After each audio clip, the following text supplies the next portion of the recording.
Right, okay. Okie dokie. Right. Let's get this show on the road. Welcome to Holler, or Savage Saturday Cinema, which is set in Holler and Appalachian Apocalypse, apparently. So there we go. So, I did convert this a while back. Not this adventure, this is a brand new adventure, but the actual rule set. And from what I recall, it's sort of set in an alternate Earth in the Depression era, and the big boys from the city are basically turned the place into quite unpleasantness, really. So, yes. Actually, having read a little bit on it, the Holler is a kind of pocket dimension surrounded by blight, where the big boys can go in and out, but everybody else cannot.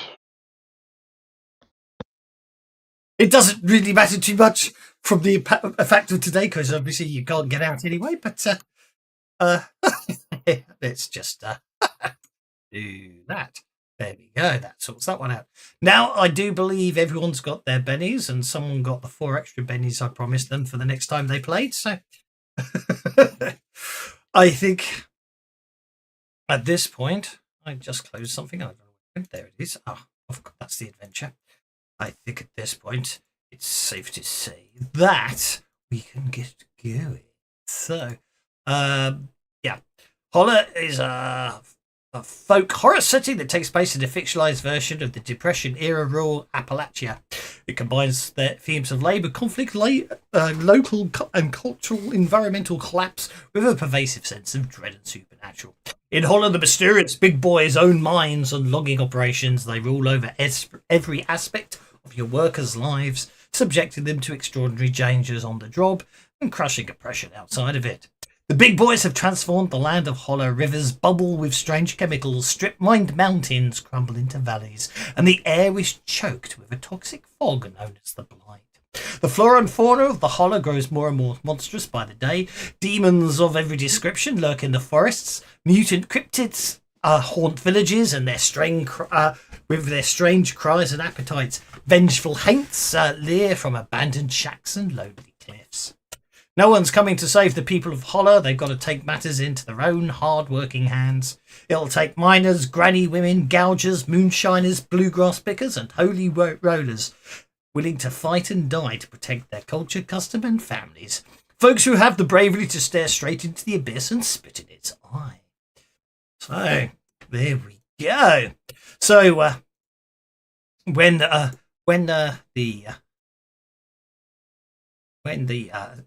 tale starts, I've lost my train of thought already.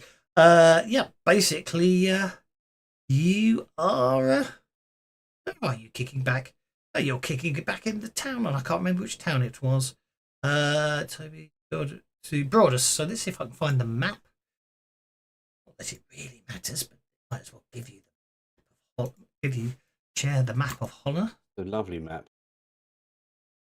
Which it looks like I've got to put. haven't put the pins back into yet, because this is the rewrited one I'm doing. Right, there's the map. Supposedly somewhere on there is where you are. Not that it really matters for this adventure, but I'm just looking now. To Broadus to ask for your help.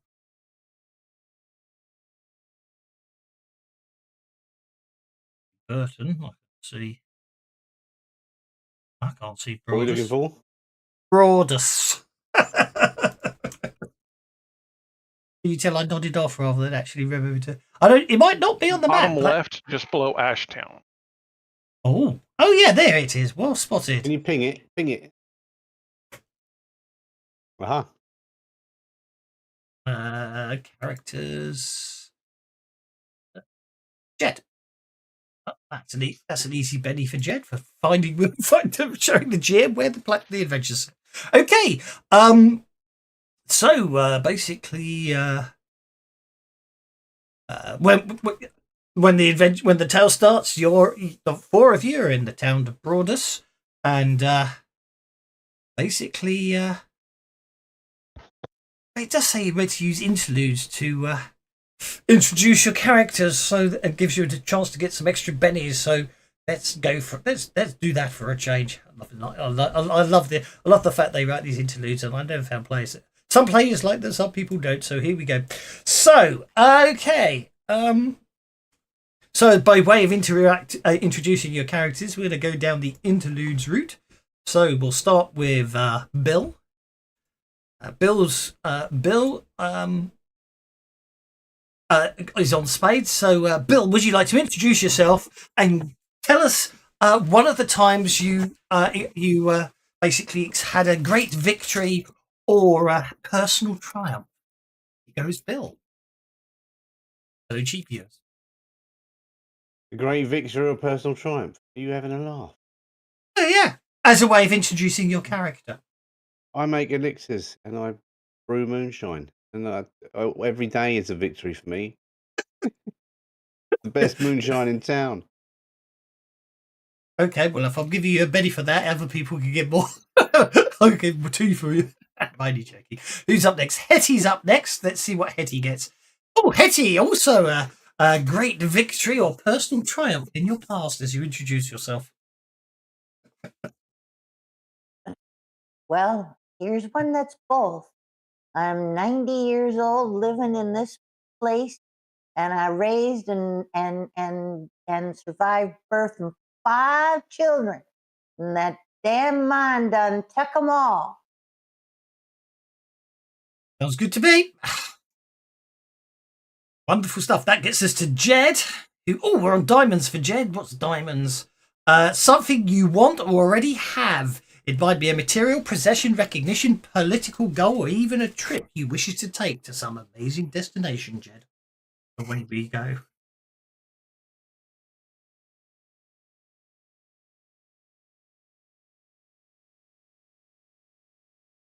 Well, y'all, I'm Jed.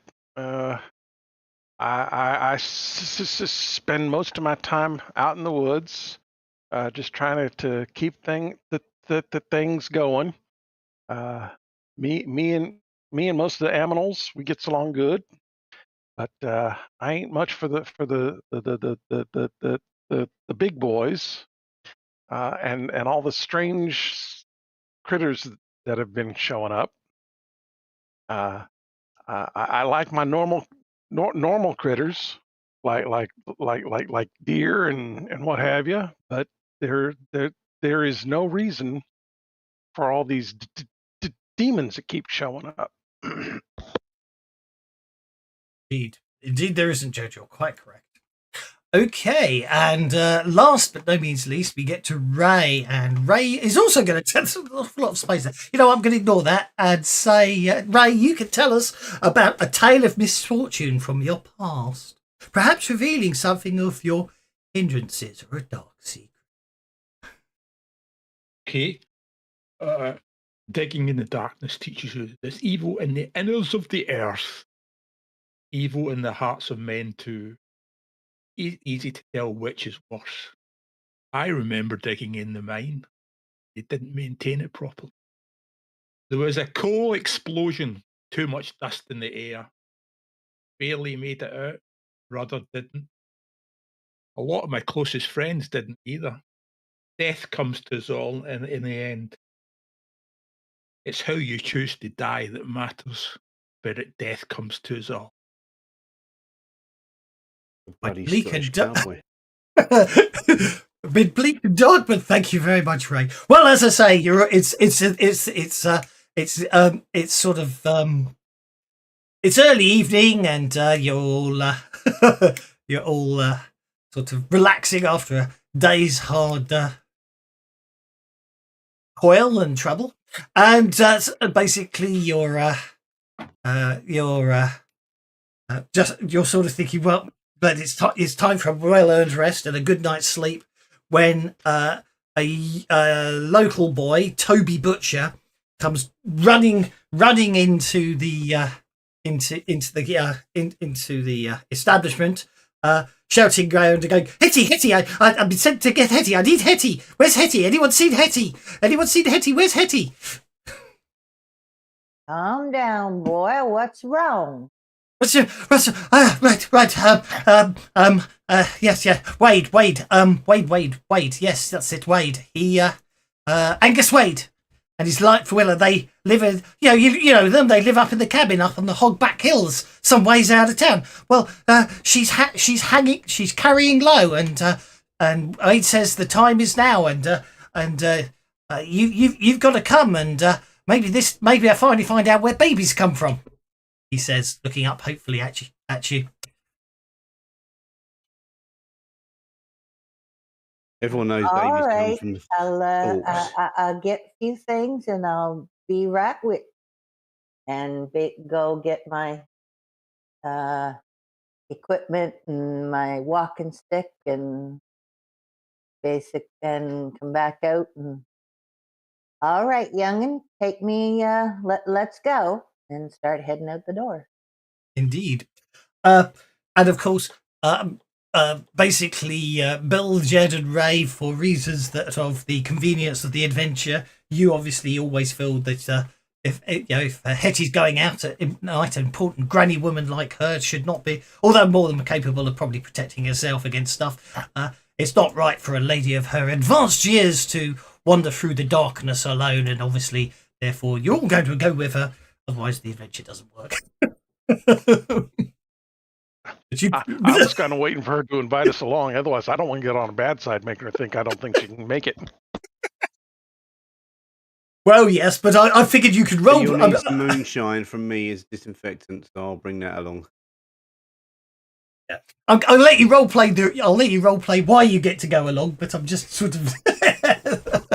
But indeed, okay. So as you well, as Hetty's sorting out her stuff, what are the three of you going to do from a role playing perspective? Obviously, I'm going to tell someone to bring blankets, and I'll bring the moonshine for disinfection. sounds good to me. I've been hearing about a big old black bear that's up there. Uh-huh. We may want to make sure that we got some extra folk along to keep it from deciding old Hetty's lunch. Sounds good to me. What about you, Ray?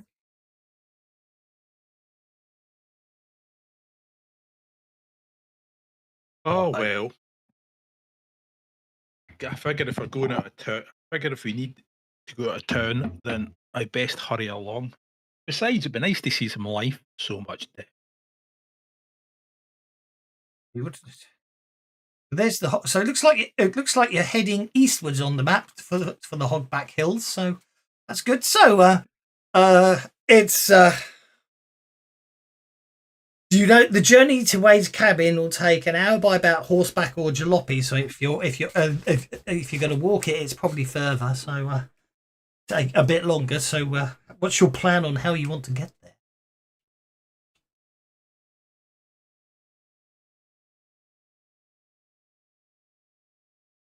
Well, I know Jed doesn't have a horse or anything, so unless somebody's got something they want him to ride with them, he's walking. Yeah, I must admit, I did think it's an interesting one to put that in. All the pre-gens don't have any way of getting there faster, and then say it's an hour by horseback or jalopy. So we'll ignore that. But anyway, so along the way, young Toby, he never seems to stop chatting. He's happy to talk story. He rambles on a bit, explaining about the cabin for those that haven't been there before.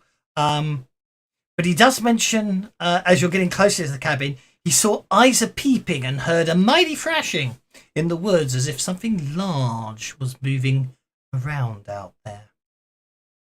But obviously, going back to what was it Jed? Yes, it was Jed. Going back to what Jed said, he goes, "Well, maybe it was a big black bear. I'm not sure, but yes, indeed." But anyway, yeah, it doesn't take you too long to reach the well. It takes about an hour's walking.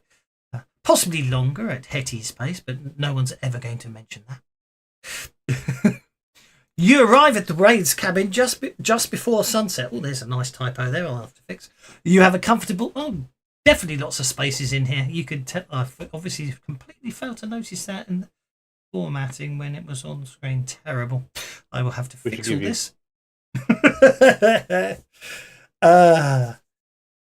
Oh, okay, well, so yeah, you arrive at the raid cabins before sunset. They have a comfortable little homestead on a cleared hillside surrounded by deep woods. A creek trickles by the base of the hill, though still present. Significant blight has yet to reach this secluded valley, letting the Wades grow their own food in a rambling little patch behind the cabin.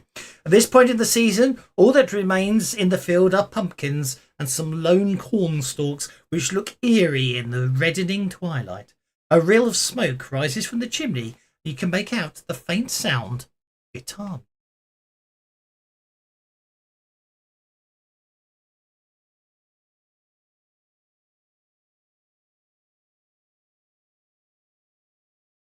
As you step up onto the sagging porch, which my map doesn't have because it's a pinnacle and they don't provide maps, I have to find me out. The guitar abruptly stops and Angus Wade opens the door. A week's worth of beard grows upon his face. His red hair is cropped short, and his work clothes and he's in his work clothes and boots. Though you get the impression he rarely wears anything different.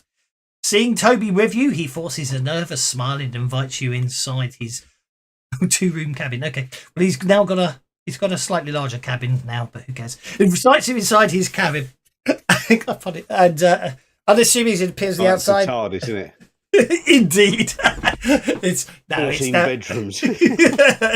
Well, it's down to what I found that was practical for what I needed, and someone had already done the line of sight for me. So he invites you into his cabin. Yeah, his 2-bedroom cabin now, not 2-room cabin. It's unassuming. Well, The front door opens directly into the living room. Well, it still does that, so that's okay. Where several at least it's guitar music. I only panic when I hear banjos. Indeed. Opens directly into the living room where several homemade chairs sit around a rickety table, nowhere near a cast iron stove. A pair of rocking chairs face each other across a moth-eaten rug. Thin curtain forms the door for the bedroom, which is all very well, but actually the map will look considerably more impressive. But I don't have a problem with that. So let's go to menu. Add to tracker, add PCs, because my life easier. I'll put you on the porch. Okay, I've got that. We got somewhere along the line. I must have used the wrong. Try that again. Put you on the porch. There we go. NPCs. Need Angus. And Lilla Angus. So, was it Angus Wade? Yeah, so Angus Wade and Lilla Wade. You can tell I'm not today. Okay, so let's put Lilla in the bed and not hostile. I do wish it would. The maps would remember toggle snap to grid after you close them. It's very annoying. Put Angus on the porch, open the door, and share the map. There we go. Now, here's the thing. Is he an allied character? Yes. Well, now would be a good time to see if you could put it on party sheet, move it back and forward Oh. to character sheets. Well, no, he's just an NPC in that regard. Why is Bill different to the others? I'm intrigued. He's a little special in the head. I've been drinking moonshine. Because Bill has got a token invested being used in portraits. Well, yeah, but that's down to a quirk of when I set them up, obviously. You jealous, everyone?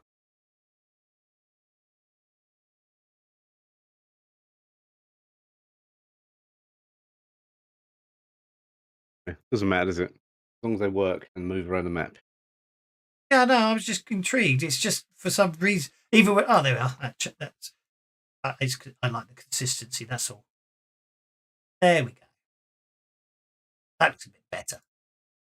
It's Makes you much better about everything. This unlock tokens, so you can move around. Okay. So Angus greets the group and informs them that Lilla is his wife. Lilla is probably due to give birth any time now. They can find her. You can find her in the bedroom. That said, of course, Angus will only allow Hetty into the bedroom, insisting it's improper for menfolk to see her in that state. Yeah, Jed will give Angus a nod and just come over and sit at the table, kind of looking at Bill, expecting his shine to show up.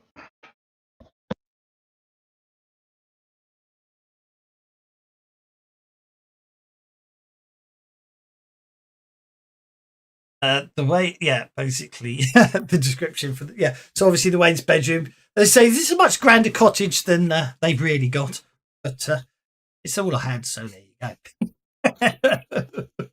So Lilla is in bed with a pile of pillows propping her up. She, as Hetty opens the door, she sort of calls out into the room and greets you cheerfully, occasionally wincing or crying out as contractions come. She's always smiling, and as Hetty comes in, she explains how she hopes for a boy, but she'll be proud of any child she's blessed with. As you walk in, Hetty, she asks that you read the omens about her child. Angus, you can see, is not too happy about this sort of thing, but we allowed in. You're allowed in. You could go into. Well, let me open the doors to the rooms you're allowed. There we go. So that one and that one. There you go. So that's obviously going to be the child's room, seeing as it's already got a big bed in it. So I take it there's Benny's here in the chat. Oh yes. Let the Benny's flow to everybody but Jimmy Bug. Occasionally we have to poke him and remind them. You know what it is, don't you? Thank you very much.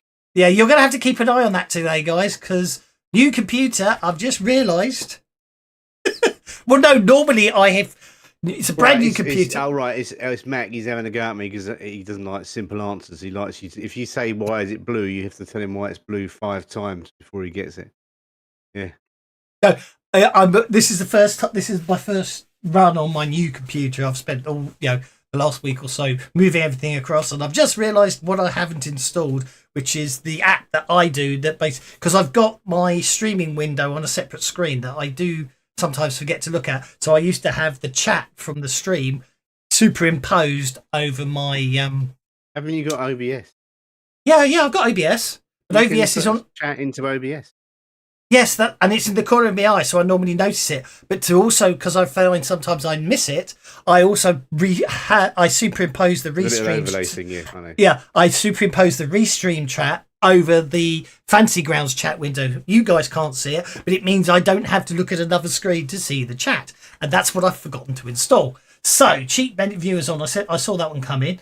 Then we got the Benny's flow. In the case of chamber pot spillage, please distribute chunky bellies. Okay, guacamole. And I'm ignoring chat. You're quite correct. I'm not ignoring it. I forgot to install it. So let's give Benny's all round.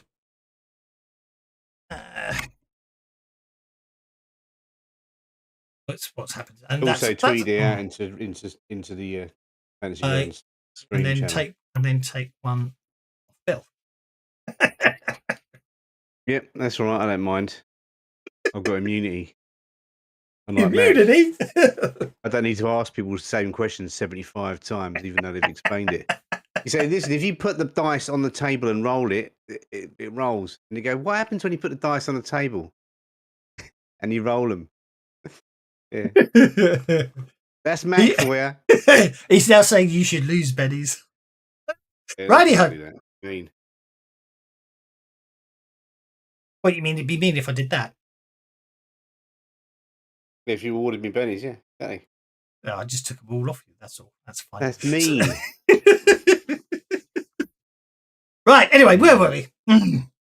Where were we? Yes. So, okie dokie. I've lost me train of thought. Lila wanted me to read the omen, so I'll dig into my bag and get out my bones and roll them. see what comes up. Oh, that'd be a folklore Regardless check. of what comes up, I give her good news. Okie dokie. She's gonna. Well, that'd be a folklore check then.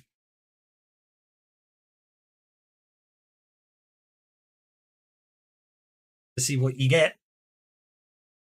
Oh, all right. Need to see what I roll my folk magic. I guess that's folklore rather than folk magic. Folklore. Okay.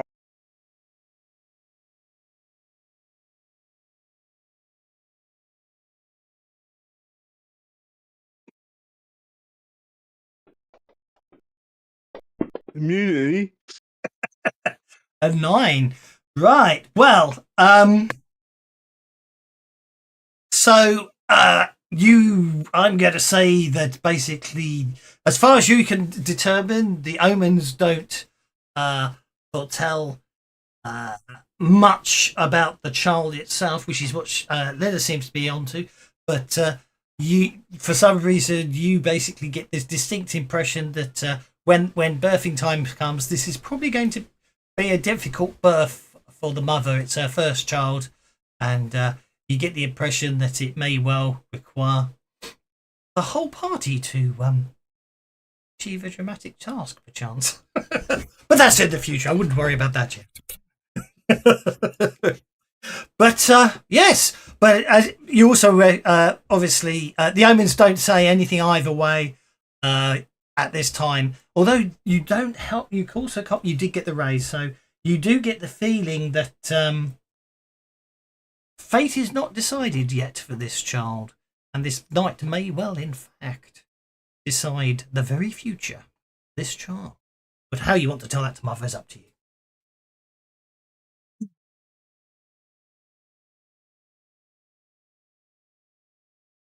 I look for something. Well, I tell her, it's your first baby. It's they don't call it labor for nothing. So get ready. Sounds good to me. Right.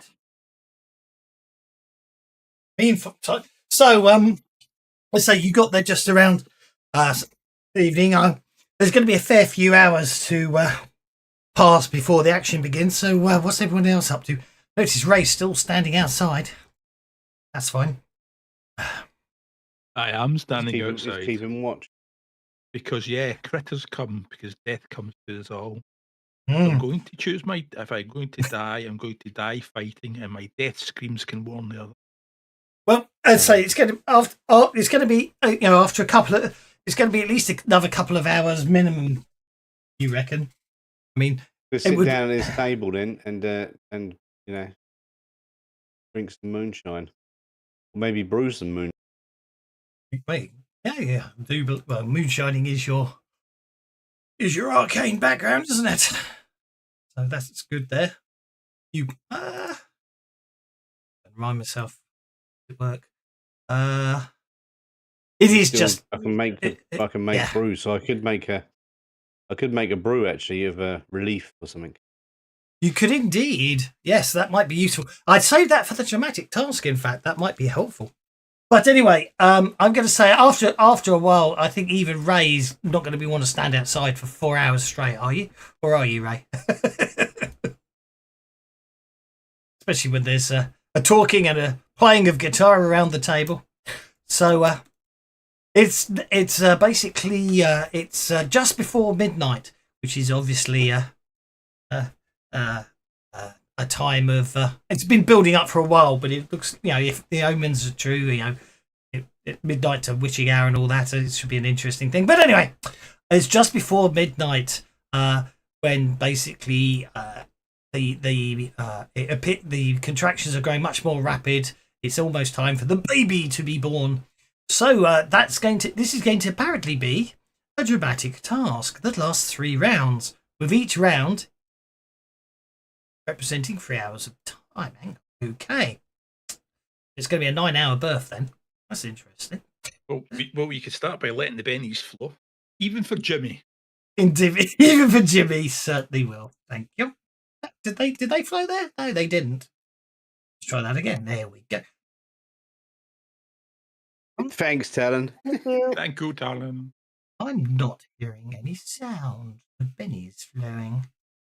Is that because Did you copy the sound module across? I did? Did I load it? I did. You know what it probably is? It's probably a different key, isn't it? Authorization.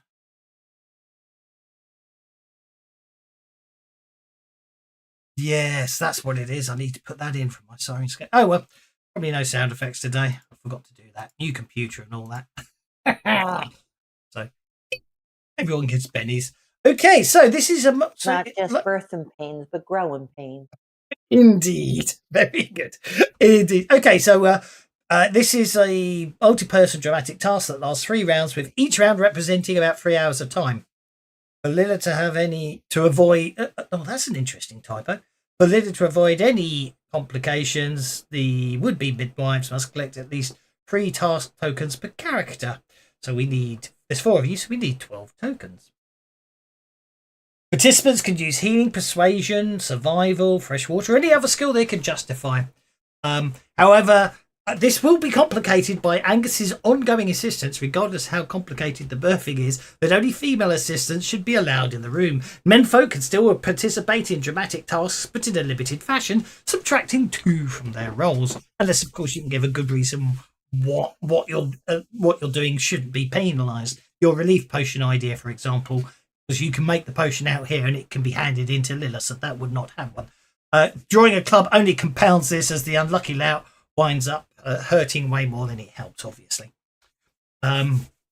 You could potentially convince Angus to put aside reservations, but that will require it will take a persuasion roll, and that will take up an entire round of the dramatic task of whoever attempts to convince him that basically the birth does require the men to be in.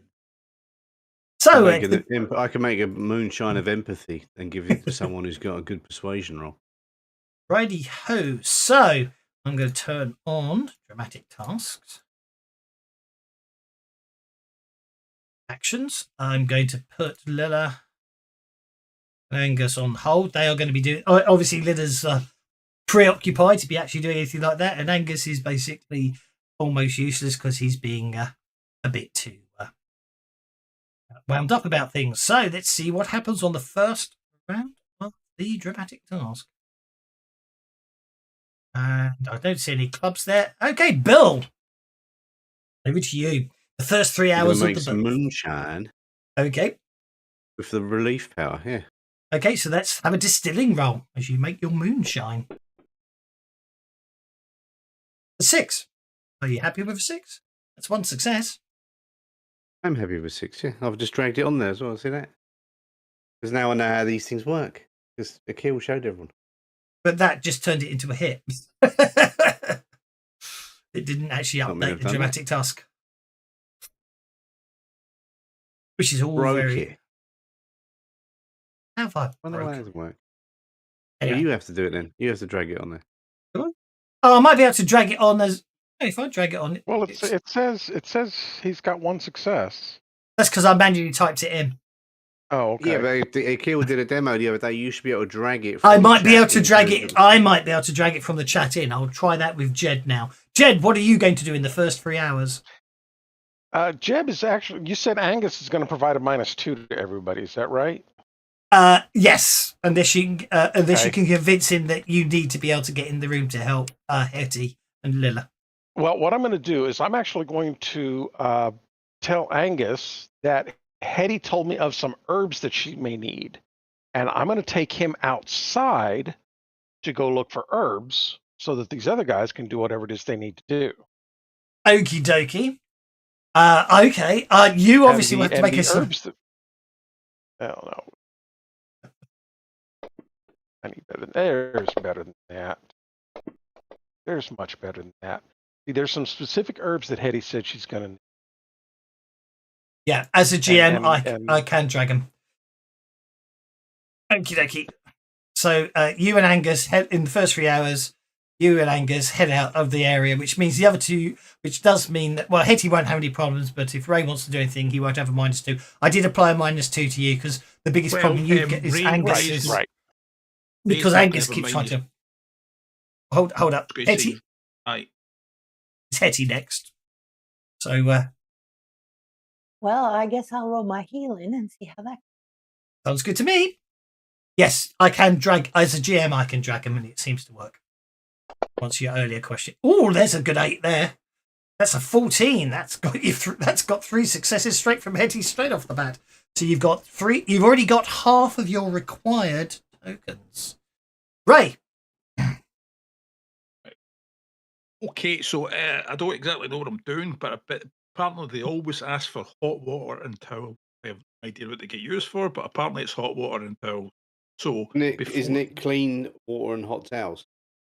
Oh, I don't know. Is it? Or maybe it's hot towels. I don't know. I don't birth babies. Hot towels and clean water, or clean water and hot towels. One of them things. Well, let's do both. I'm sure you won't mind because it's your wife. Think about it. I'm sure you won't manage to sacrifice a blanket from your bed. So I'm going to take the blanket from your bed. I'm going to rip it up furiously into strips, and then I'm going to boil the water up in the stove. Okay. Frantic activity. How can I'm going to use my great strength to rip the blanket into pieces.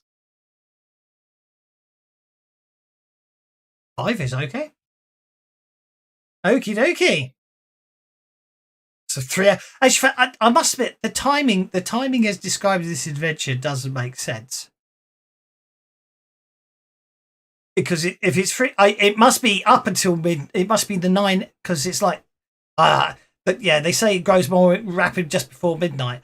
But then the whole point is, if you take 3 hours, that's 9 hours, which takes you to 9 o'clock in the morning. But the rest of the adventure is set at night. So obviously, this is what you've been doing since you arrived. Logically speaking, I think it's the way they worded it. I'm just thinking ahead. It just doesn't make sense. But anyway, so 3 hours have gone by of labour, and we're into the next round. And okay, Hetty, you do have a club, which basically means there is some sort of complication in the birthing. You can spend a penny to get another card if you don't want a club. Technically, if you fail your roll on a club, then the whole dramatic task fails. But it's really down to you what you want to do on that one. You can feel really confident and roll anyway. Okie dokie. I'll drop a penny there. Yeah, you. Why did it give you another club? Oh no, there you are. You just double. Because you pulled from the wrong deck, didn't you? No, I just dropped a penny on, but that's okay. I'm not gonna worry about it. I don't know what happened there, but it's fine. I'll work that. I'll test it as a player another day. Jed, you're up first. I'm afraid Angus has forced his way back into the room again. He make you know. He's obviously frantic with worry. Yeah, trying to make trouble again. I understand. I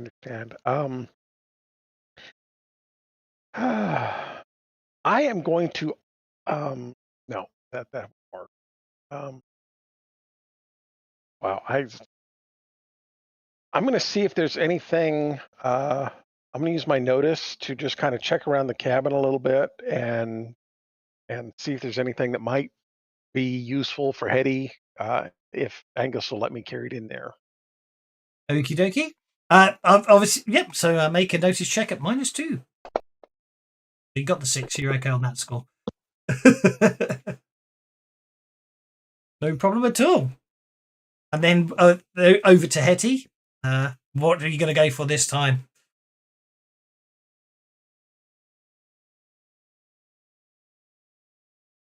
You can technically use your folk magic as a skill in a dramatic task, as it were, but it would cost you some power points, which is just going to be a D4 power points, I'm going to say. Or you can pick another skill if you want to try something else. I think I will try I'll save the folk magic unless we get into trouble. So we'll try the persuasion and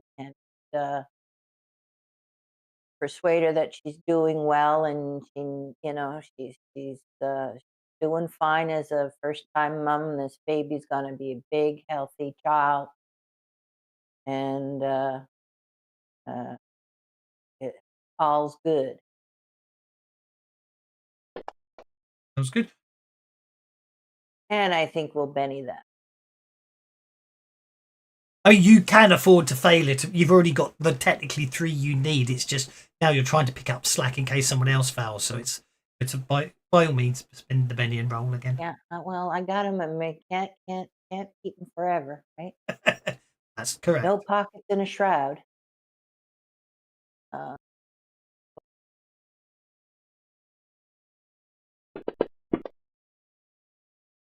5. That's good. That's a success. That's all you need.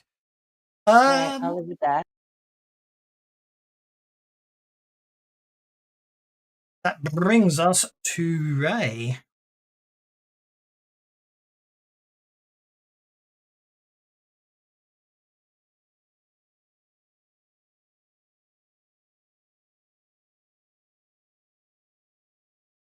So I mean, so you've gone outside to get herbs, and then you've come back in here, and then you've asked us what we're doing, and can you just go away?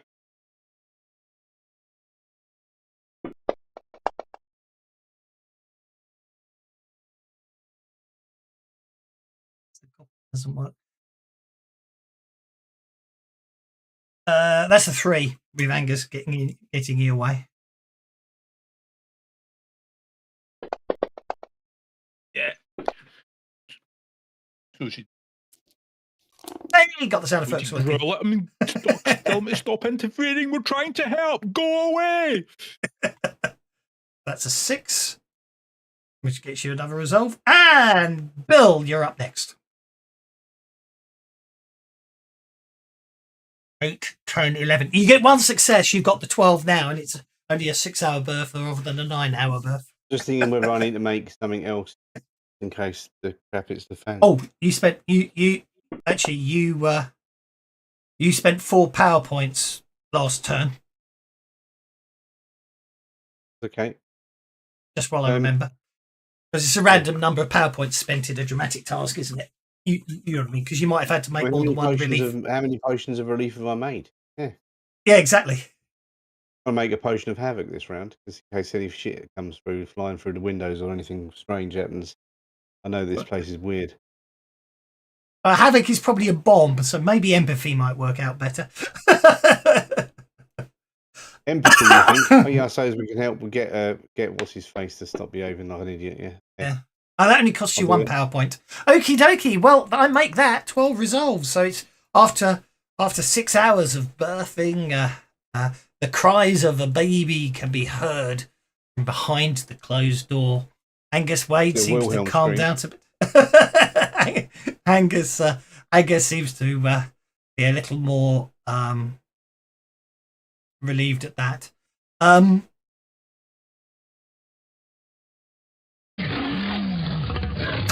No, someone just did that's more a Tyrannosaurus Rex, and that wasn't me, that's for sure. Okay. New baby being. Can. Okay. One way or another, the baby is a healthy little thing, already squalling and full of life. Okay, let's roll that dice. It's a girl, I think. Yeah, no, also odd being male, even being female. It's a boy. Wade names him Tolliver after Angus's grandfather, who died of the black lung in the big boys' mines. So it's not Blanche, which would have been Lilla's choice. The only other thing of note, it should be pointed out, although obviously only Hetty and Lilla being in the actually in the room at the time would have noticed this.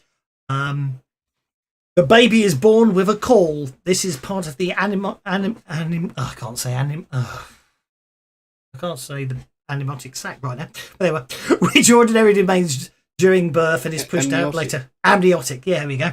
I know how to. I just my mind went blank. I just couldn't say it. Yes. Basically, he's born with a caul. This is normally pushed out afterwards, the afterbirth. But in some rare cases, babies can be born with the amniotic sac still intact, referred to as a caul.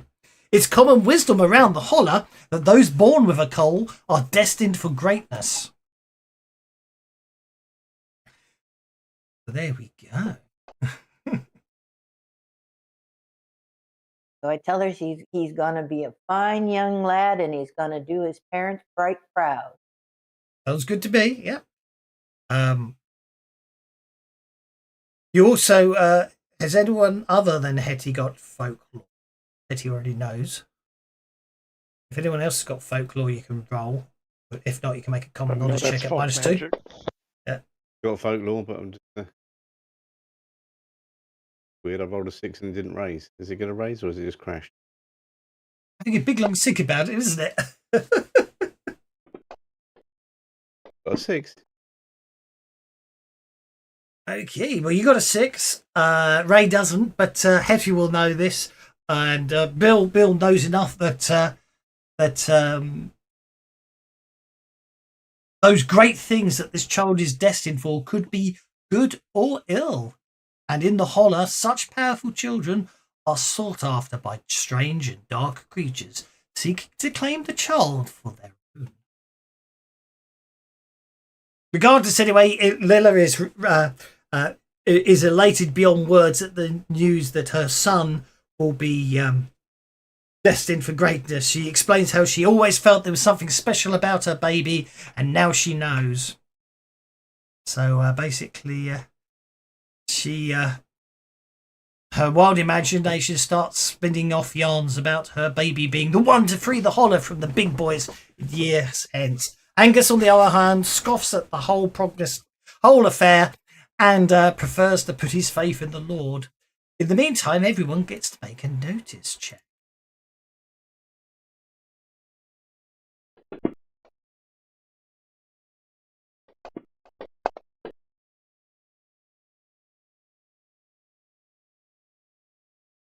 Hetty obviously still dealing with Lilla, so obviously is obviously distracted.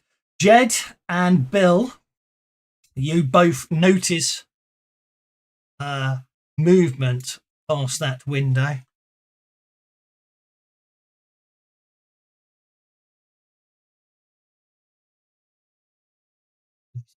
On 4 legs, and it was definitely there's something out there. Sorry, past which window? You saw something walk past that window heading towards the back of the cabin. You mean that window? Yes. Okay. Jed is going to just get up and head on back that direction. Can I jump through the window? Can I open the window and jump out? Hetty, we may have a... Oh, there it is. There's the action I'm looking for. That's the one. Lock token That movement. havoc potion might come in handy. It's a painter. An unnaturally large wildcat. It is staring through the window. You can almost see it licking its lips at the baby lying in its mother's arms.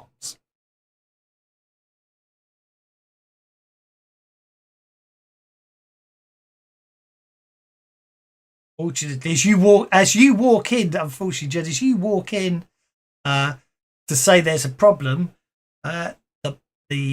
basically the painter jumps clean through the window, shattering. It's obviously not glass; it's just got boards up, so it literally just comes straight through the window and lands with a growl right in front of Hetty. Angus will obviously come off hold for this one. Lilla is just going to start screaming, and we'll see what happens when we hit the new round maneuver. Oh dear, the paint is going on the ace of diamonds, unless anyone wants to attempt to nip the ace of spades. You've hidden the painter. We can't see him. Oh, we can see him. All right, there he is. Unfortunately, his stealth beat your notice check. So although you saw a movement, he basically jumps through before you get a chance to react, which is very unfortunate. Yeah.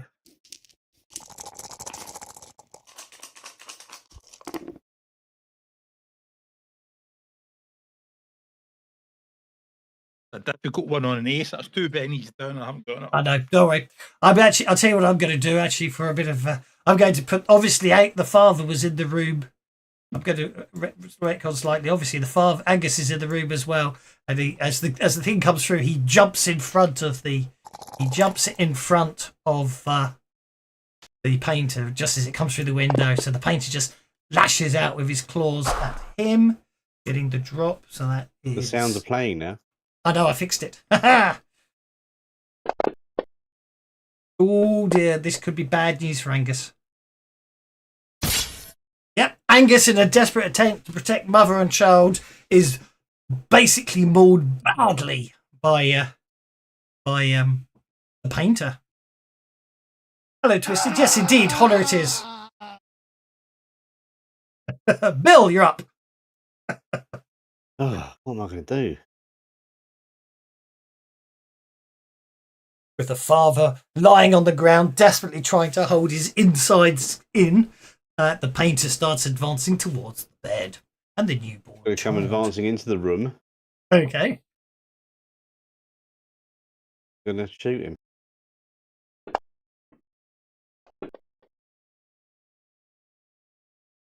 With a race.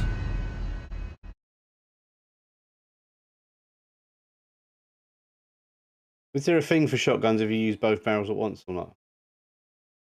Yes. You do +4 damage.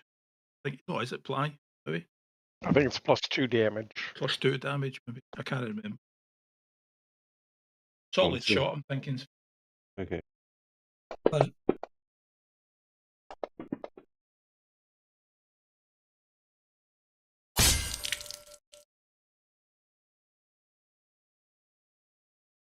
did you find both barrels, are you? Just one barrel. Yeah. Both barrels. If attacker wants to fire both barrels at the same target, roll the damage die once and add 4 to the damage roll. Yeah, hey, yeah. Thought so. +4. Both barrels. 2 Go on then, wounds let's do on. both barrels then. Does mean you don't. It does mean you'll have to spend 2 actions next round reloading if you fire both that's barrels. Right, yeah. Okay. But close 21. range is +2 to hit and +4 damage. It's just point blank range, you know what it? So yeah, but that is 3d6, isn't it? As you bring up your seed sower and fire both barrels at the painter, it with supernatural speed it jumps backwards and the shots miss. It spent one of its bennies to completely soak the damage. Angus is just lying on the floor screaming. Hetty, you're up. It was a good incapacitated scream. Okay. I'm gonna reach out and touch Angus and do a healing on him. Okie dokie. That will. I With take it you mean the power rather than Yes, the. Yeah, that'll yeah. take 3 power points. How do I?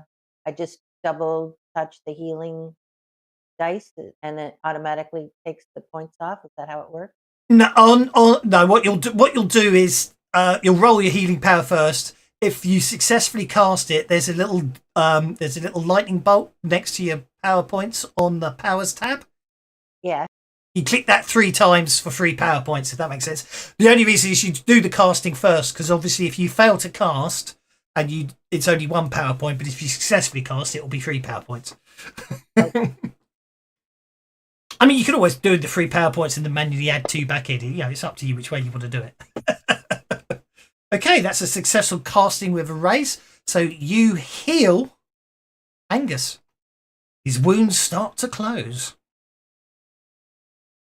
You also find yourself standing You're standing very close to this rather large panther.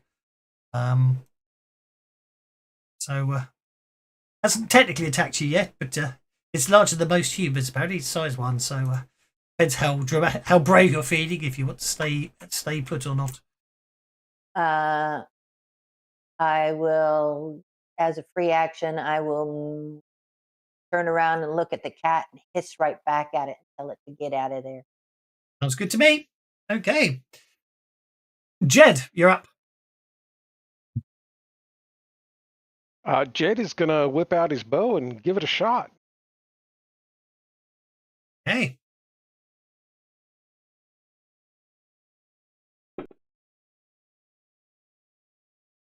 No, Painters.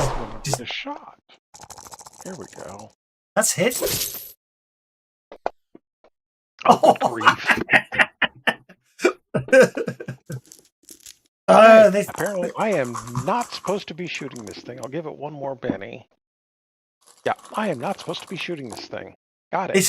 It's obviously old and grizzled and got lots of very long matted hair because your arrow just somehow just gets snagged in something that's lodged inside the painter's furry hair, and obviously therefore does no real damage, even though thought you got a good hit with the arrow.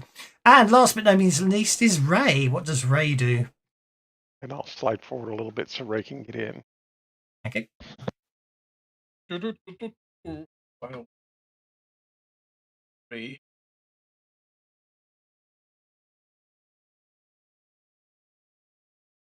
Ray's going to wild attack. Okay. That applied fairly recently. That applied. Yes. We're just mode to see how much faster the combat tracker is. So let's all go ooh and ah when the combat tracker's instant. I know. I'm trying to do stuff that at some point there's a test coming up for no other reason. Oh, it's good to know that I'm still useless at clicking ticks even in 3D mode.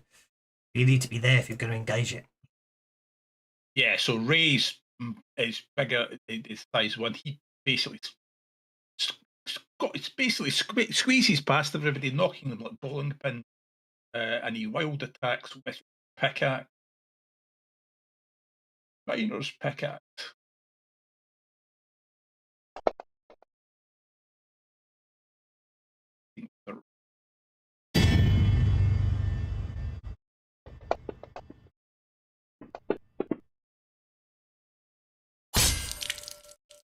Wounds. Right, let's see what the... Oh, look at that. But that is obviously being savage, not being Savage Pathfinder. That is the last of the painter's bennies, but it has saved it considerable damage so far. So he narrowly dodges the pickaxe because it beds itself in the floor. Indeed. It's probably the low ceiling. As you went to hit, the pickaxe got stuck in the roof. Okay, and his hide is so thick he thought he was hitting the hide and he was hitting the bloody fur. Yeah. Indeed. Jed has got the ace of clubs. I don't think I'm going to get the painter up higher than that, so I'm going to let it stand where it is.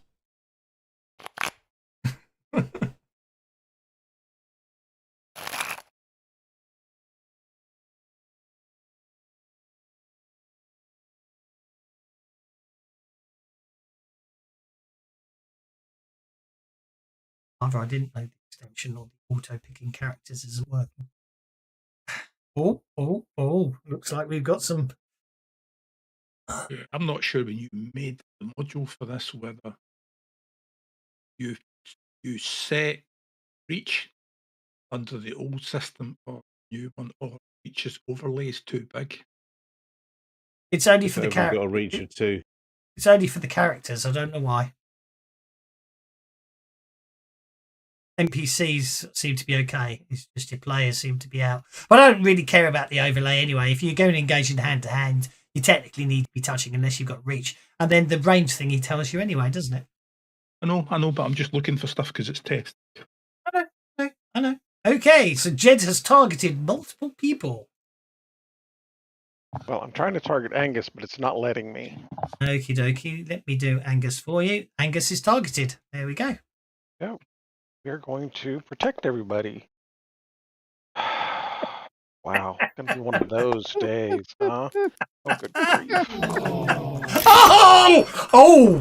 You got to change your dice, man. Those dice are not good for you. Okay. Yeah, I think I've got to change the dice. The backlash is nasty in Holler. It is very nasty, yes. The backlash in Holler is... I think you lose the power for the rest of the session, don't you? I think so, yeah. The caster takes a level of fatigue and has exhausted the supply of talismans required for that power. You may not cast that power again during the session. That's cruel. Okay, so unfortunately, yeah, you take a point of fatigue, and unfortunately, you cannot cast protection for the rest of this session because you've run out of talismans. Protection talismans, that is. I did give you a Benny because your dice roll made me laugh, so but it wasn't enough to save a critical failure. But what I am going to do from a purely testing perspective is, because you can remove it, can't you? So if we go and give everyone armor +2, that was instant. Did you see that? Ooh. And now, if you'd like to cancel it on yourself, because then it should cancel it on everyone, shouldn't it?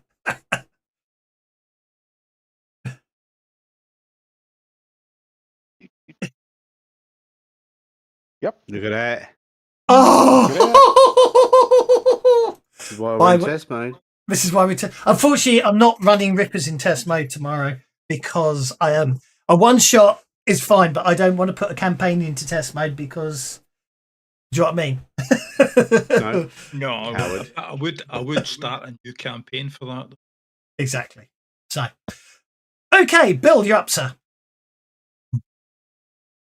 Well, I can't do anything with my powers because they're all useless. And my gun's got to be reloaded, so I'm just going to stab the thing. See if I get lucky. With your skinning knife. I'm going to skin him. Go for it. Skin it alive.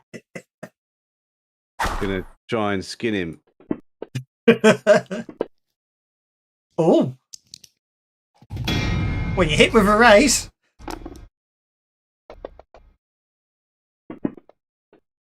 Oh, my word.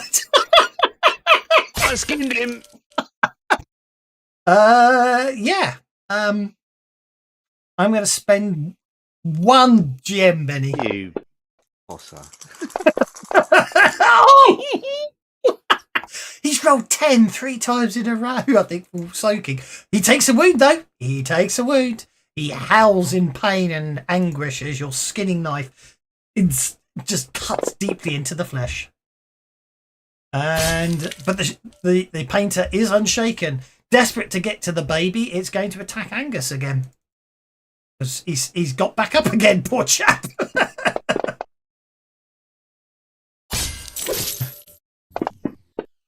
Oh dear. I will spend a Benny on Angus. And that's why I wanted to put protection on Angus. Spend another Benny on Angus. Come on. die. Don't be so mean to poor Angus. Evil. Again, Angus goes down again as he valiantly interposes himself between mother and child. He stands up and then falls down again, stands up and falls down again. He should be a boss. I get knocked down. But you get back up. Can I heal an incapacity? Yes, you can. Yes, you can. Well, here we go.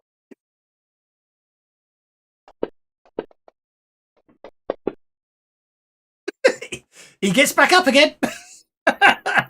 And she heal him a second time.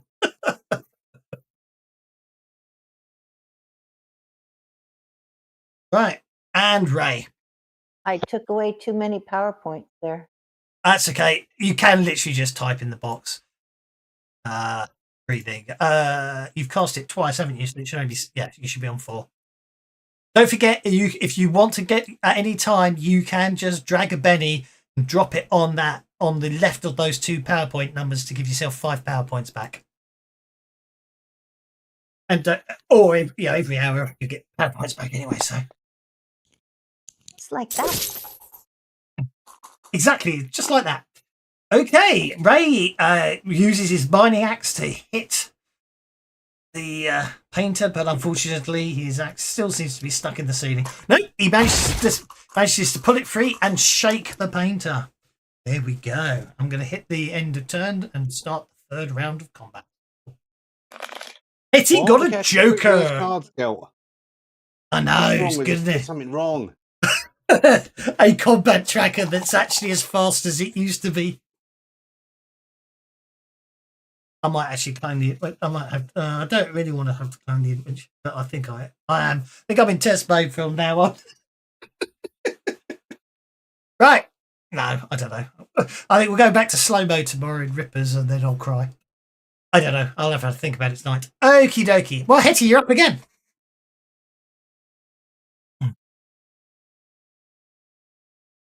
You can go on hold, of course, because you've got the Joker. Or you could. Arcane Protection's different. That way, whenever the painter knocks poor Angus down, you can heal him again. Yeah, actually, I think I will go on hold. Okie dokie. We'll put you on hold. The painter is shaken and is not going to be able to act this turn. Ray, you're up, sir.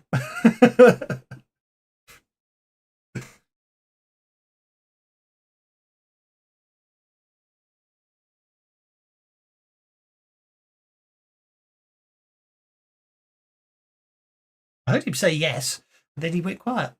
I'm here. So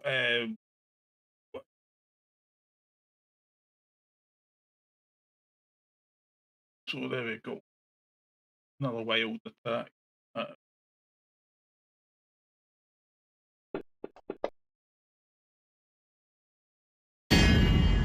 Get with a raise. Pound it with a pickaxe. Oh, this is costing pennies. What's a wound? I'll take a wound. I was going to say, because it's already shaken. That's it's already all you need to do. So yeah, that's a wound. It's on 2 wounds. Oh.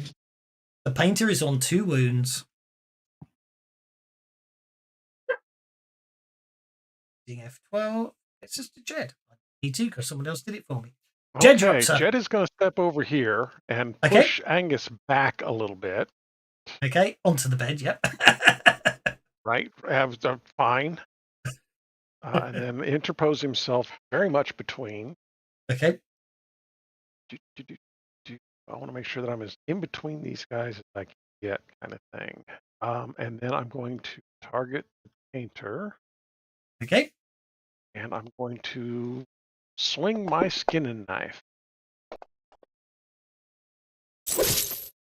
Oh, those new dice obviously work. That's a wound because it's shaken. The painter again yowls in pain as you stab it for its 3rd wound. Angus is basically going to actually by getting the chance to actually do something this time, he's going to defend him. He's basically. Don't forget in Hollow you can grab anything and use it as improvised weapon without penalty. So he basically reaches under the bed and he's obviously got an old walking stick there. He grabs hold of that and he starts brandishing it in front of him in a desperate attempt to fight off the painter if it comes for him or his wife and child again. And last but no means least this round is Bill. I thought you were going to say he pulls at the chamber pot. I was going to say chamber pot, but it'd smash after one. So I did think chamber pot originally.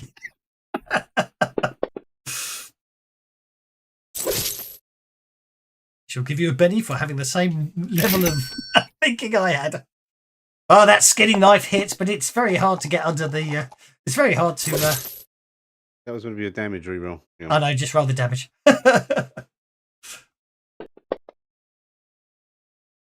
Oh, one more, just for luck. Problem with skinning knife is they're not really designed for combat, are they? They're meant to be used on unresisting objects. Oh, there we go. And with that, I'm skinning him. He's going in my collection of skins. And with that, I shall take Hetty off hold, who can still act with her Joker bonus if she wants to. But other than that, I will curse the darn thing and told it I should have gotten the hell out when I told it to. Indeed.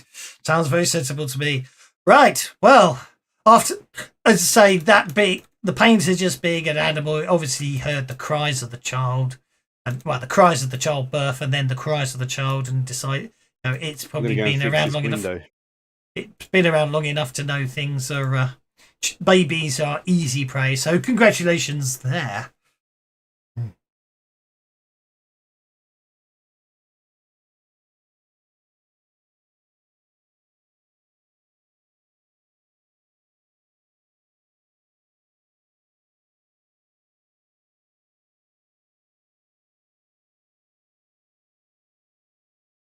Okay, you go to and the get window. the corpse out of the room as well. Yeah,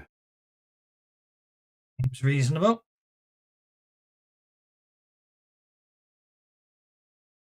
Okay, yeah. Ray's trying to go out. Well, if Ray's going outside, as you start, go outside into the darkness without a light, because I don't know, make sure there's no more critters. Oh, there's more critters. Okay, so as you're dealing with the window, coming out of the darkness, and you suddenly hear bashing and banging on the doors and on the windows as they're trying to break their way through the shutters, and they're gibbering in slurred, mushed mouth speak. It seems to be talking about the infant, and they want to take the child to use its foretold power. Where are these noises coming from? All round the house. Pumpkin men are breaking in the windows. All round the house. All around the house you can see Pumpkin field demons. Lovely. Field It's demons. Pumpkinhead. Indeed. There is an actual pumpkin patch on the map. That's where they came from. Okay, so basically, Lila fiercely clings to baby. This pumpkin here was advancing towards the window. It's obviously time to make pumpkin pie. Well said, Talon. Right. Actually, I think it's very boring when they're the same cards. I'm going to split things up, makes things more interesting. Go to there and you round it. See what? So there's no reason to bring back the accordion for combat trackers when you're playing. What? Because you don't group anything up. It depends. Sometimes I do. If you're going for a new round, does Hetty start on hold? She's on a joker. Yeah. On a hold. I agree. Hetty starts on hold with the joker bonus. I agree. Hetty, the joker on hold. You're on hold with a joker, Hetty, when the round starts. You can interrupt at any time. I'd like to ask a question, if I may. Yes, of course you can. I'd like to cast arcane protection on everybody. Is that Okay. 1 point and then 1 point for each person? Sounds about right. Additional recipients, yeah, plus 1 point per person. So it's 1 point to cast it on your first target, and then an additional point after that. Okay. Oh, that reminds me. But I only have to roll it the once, right? Yes. It's an all or nothing power. I would like to come off hold and do that. And, and if you target, get my walking stick and shake my chicken leg, and here we go. And if you target the people that you put it on, you should be able to. It should let you apply effect. So how do I do that? I'm sorry, I'm still new at this, guys, so I apologize. That's okay. Do you want to put on the easiest way is on the combat map up at the top right? There's a few little buttons. There's a little flag one that's target all friendly units. I'm just going to add Oliver to the mix as well. Tolliver to the mix as well, I should say. So the easiest way to do it, if you want to put it on everyone, is you hit that little flag that says target friendly units. That will target everyone on the map that's friendly. take you off hold and put the Card backtrack on you. The other way to do it is you can sort of control click, but the easiest way is if we click on that little target friendly units for you, like that. Oh, that's done enemy. No, that's because I've done it for me rather than you. So I need to click on you in target friendly units. So that will do everyone, which is 1, 2, 3, 4, 5, 6, 7. That's 7 people in total because I've just added Tolliver Wade to the mix. Because I've just realised I need to add Tolliver Wade to the mix.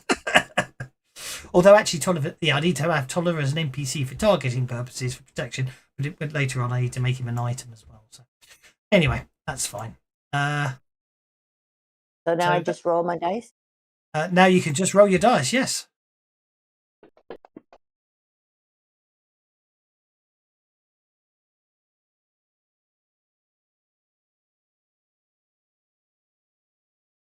Okay, wow, look at that. So that's brilliant. So that got you the raise. So let me remind myself. -4 with raise. So if you scroll down that, if you actually open up the power list and scroll down to the bottom of it, you can see the second one from the top says at arcane -4, arcane damage -4. If you click that little purple icon to the left of that, that will apply that effect to everyone you just successfully cast protection on, arcane protection on.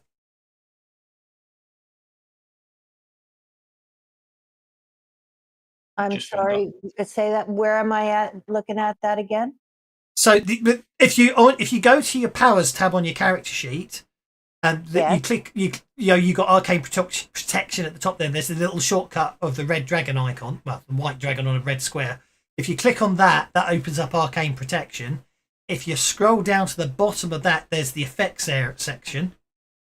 And what you do is you got the raise, which means you're doing the -4. So the second entry down where it says at arcane -4, there's a little icon to the left, which appears to be purple with a little white guy on it now. If you click on that, that applies the effect to everyone that you just cast. And if you can't find it, I'm happy to do it. I'm just go ahead and do it because I'm not seeing at all what you're that's okay. Trying to explain to me. That's fine. My God, I love how fast that is. Okay, right. I think we've got to be. I think we've got a bug. So clear all targeting of everybody. Yeah. Right. So, Bill is targeting the boy. Is that right? Aye. I don't know. Do you clear Bill's targeting as well? Yeah. Right. So the pointer is on Hetty. What I will do is I will mouse right click and target the boy. Okay, well that works that time. That's weird because it got Bill targeted, but that might be natural selection. Okay, and then obviously you just need to spend 7 power points because you've just given everyone arcane protection. Okay. All well and good.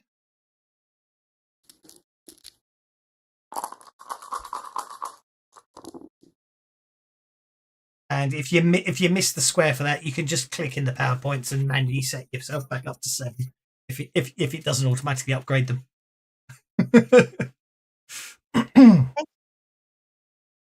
As I say, I mean, you can do it manually. It's up to you whether you manually type it or you click the button. There's sometimes it's nice just to let it do the sums for you, and other times you want to do it yourself. I don't mind which way you go. Okie dokie. Ray, you've already popped yourself outside the window.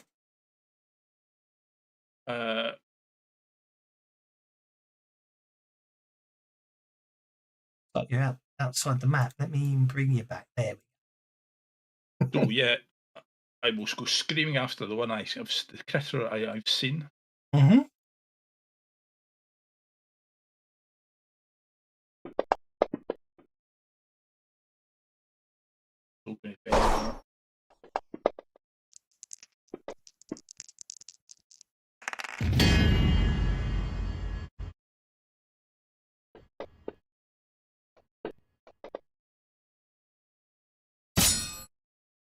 Ooh. Wound upon the field. it is... Okay, well, that's the end of that one. Because I've only got 3 bennies left. Oh, no. Check the windows. Check the windows. Oh, interesting. Oh, they're resilient. If that's why. I was confused why it didn't get incapacitated. But it took a wound and it's still standing. They appear to be resilient. These are tough critters. Well, they're demons, I suppose. They're possessed pumpkins. Jed, you're up next. As I say, you can hear other windows of the house being banged on. In fact, you can hear them. You can actually hear them breaking. In fact, Jed is going to step into the other room and step out of the doorway, target, and shoot. Hit. That's a hit. That's a hit with an arrow. Demons, let the bennies flow. I certainly will. There's a good hit. Thank you. Oh, you knocked the pumpkin clean off that body's head. Ow!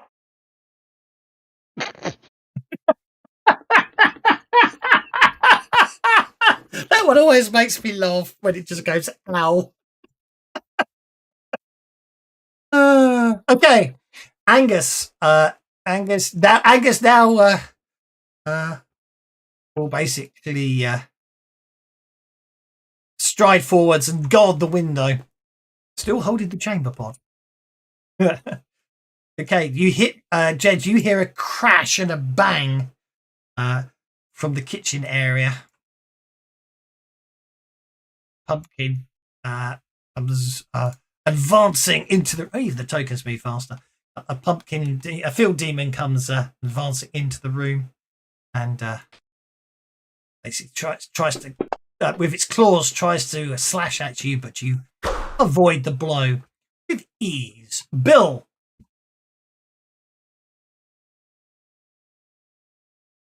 Right. At least my gun's reloaded. Yeah, you did have time to.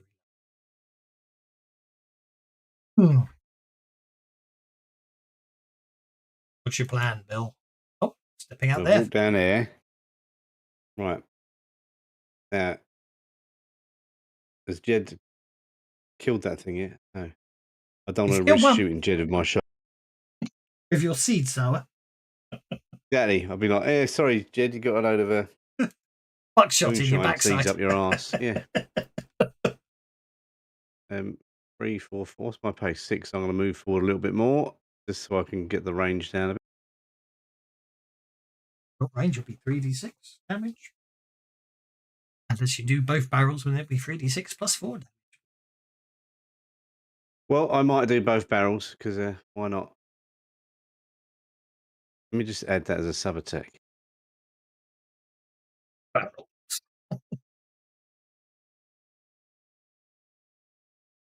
You can actually reload both barrels and still shoot, but it's going to be at -2. Said ready. Short range.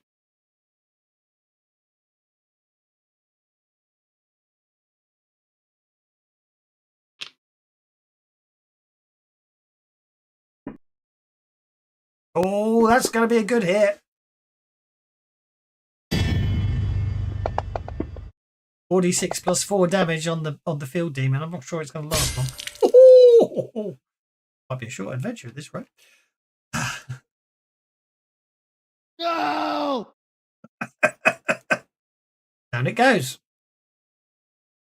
Okay, now I'm going to pass my Okay, the field demon up by Ray goes to Claw Ray. Oh, that's a hit on Ray, doing no damage. I'll spend a penny on that. Shake it, Ray. Right, now. Field demons. Pleasant with their necrotic claws. Necrotic toxin.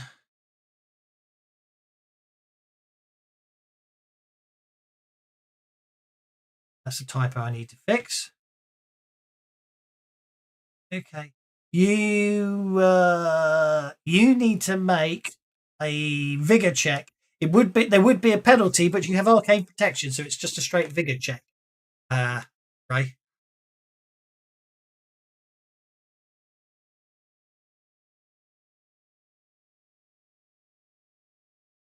Sorry, vigor check. With no penalty because you have arcane protection. Not strictly there, but I'm after spending 7 points on arcane protection, I think it needs it's a one shot. Okay, you do not contract the rot. You'll be happy to know. New round. With Bill going first. Hard both barrels again. Well, I'm going to multi-action then. Okay. How many actions is it to reload? Well, it's crack it open, 1, 2, close, 5 is for the third action. Yeah, you don't have a magazine, so you have to do it one shell at a time. Yeah, one shell at a time. To reload it. No, 2 actions to reload it, 1 action to fire it. So 3 actions to reload it and fire. All right, okay. Yes. Seems excessive. Yeah. The double back. Not very movie style, is it? In 6 seconds, you go clack, clack, bang, fire. Clack, clack, bang, fire. Yes, it is. Yeah, it's too slow. Yeah, I definitely need a machine gun. Only the big boys and their henchmen get automatic weapons. You're just the farmers.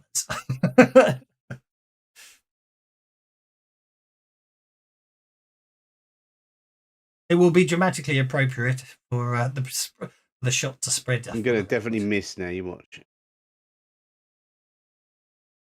None of the negative waves, Moriarty. Always with them negative waves.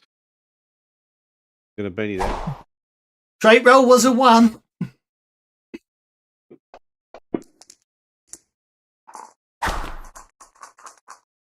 One more Benny. Even though okay. I might never actually hit it with minus 900 penalty, but the young Padawan. I haven't got no negative Moriarty's. I missed. The first time you did shoot Jed, because you rolled a nat 1. But that's fine. So yeah, you fire both barrels, but unfortunately, in your haste to get get it loaded up, you fire and it careers wildly and blows a small hole in the wall just there. You end your turn because you get annoyed if I do it. And Rayon shakes.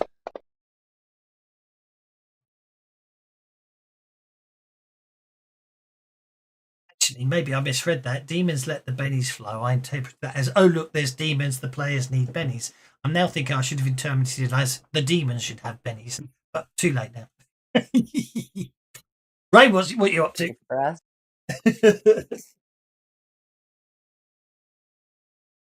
Ray, smashy again, I think. Right, still going to. Who cares? 2 spare characters. Pumpkinhead, indeed, Hern the Hunter.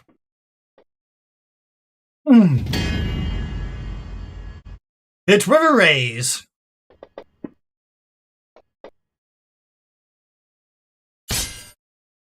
Oh, that's the second hit upon that field demon, that having taken its second wound. It nars itself to incapacitation.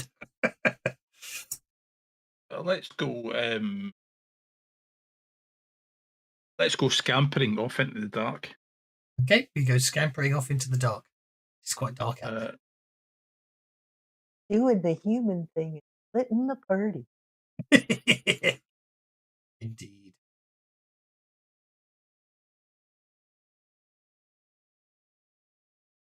Okay, that brings us to Jed.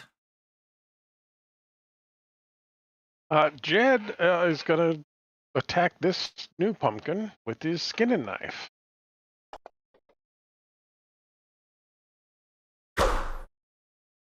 we're gonna try that again. There we go.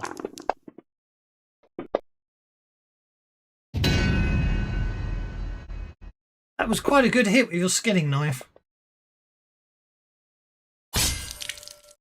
Yeah, obviously you basically dislodge that pumpkin and it crashes the floor with a loud splat. Yeah, I stabbed it in the eye. Wait. The arm ended up inside it. And with that, it all goes quiet. Field demons are being destroyed. Okay. Carving the pumpkin, indeed, and unlocking tokens now. Okay. Everything goes quiet again now. What do you all want to do? I don't have any baby tokens. The Tolliver's token is the youngest token I could find. He's grown so fast. It's all quiet. Is anyone wounded? No. Although it should be pointed out that to Bill that Jed probably can do with some of your moonshine. Or the relief. Yeah. It won't negate the fatigue, but it will remove the modifier. But anyway, the next hour passes. Jed, have some moonshine. The next hour passes quietly. So after you've done your moonshine power, anyone with power points can get 5 back automatically. The next hour passes quietly.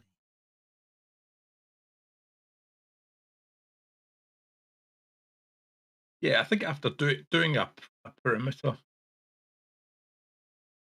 Relief hasn't got any mods in it. It's only got hinder, globe, hurry, pace, shroud. Is it? So, My character sheet, yes. Well, you need to tell whoever modifies the Savage Worlds rule set. It's missing. Yeah. Find out whoever that get is. Tell me who. Lone Wolf, come on, dude, sort it out, bruv. You know what I mean? So what you want? No, man. Come on, man. I can't believe it. So what is it you want? What effects and what? Relief's missing the actual. Relief's actually missing the relief effect. There you go then. But anyway, it lasts for. Congratulations, you're the first person to notice in a year. No, I think everyone knew. Yeah, probably no one ever casts it. Entities with wound. Duration is it? No, it's instant. Nice. Okay. The effects last 1 hour. It doesn't actually remove the wound. Okay.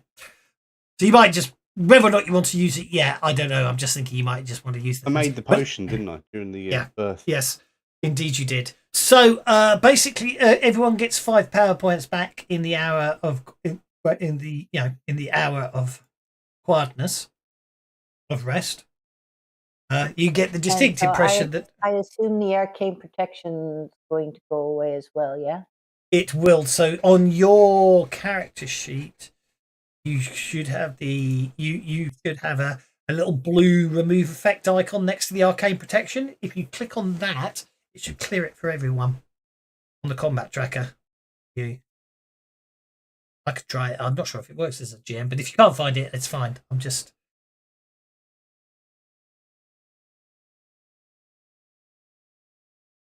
Yep, there we go. Look at that. Oh, instant. Wonderful stuff. Thank you. Okay. It did actually, I would say the protection did save a nasty vigor modifier for someone getting the rot. So obviously you can move around. You could get a chance to clear the death markers. You do get a chance to tidy up some of the places, secure it more.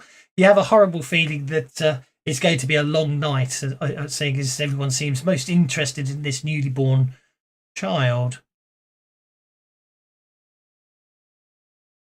Okay. Well, boys, we'll just have to stay put and make sure nothing happens to this fella.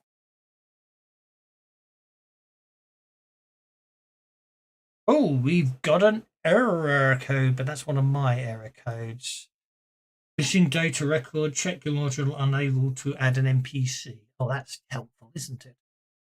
I forget to build the NPC properly. This is why I like playtesting my adventures.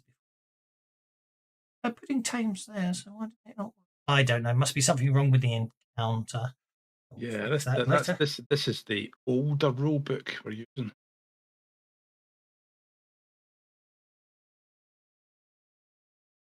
Well, it's the one I've got. I did an update the other day. Yeah, I meant that I don't push updates because it's too complicated.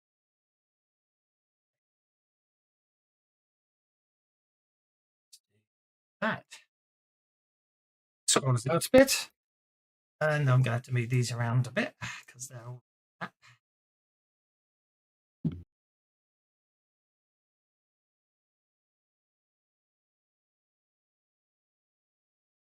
There. That there. There. That one over there. It's all good. And do that and then that. Okay. So it's been about an hour.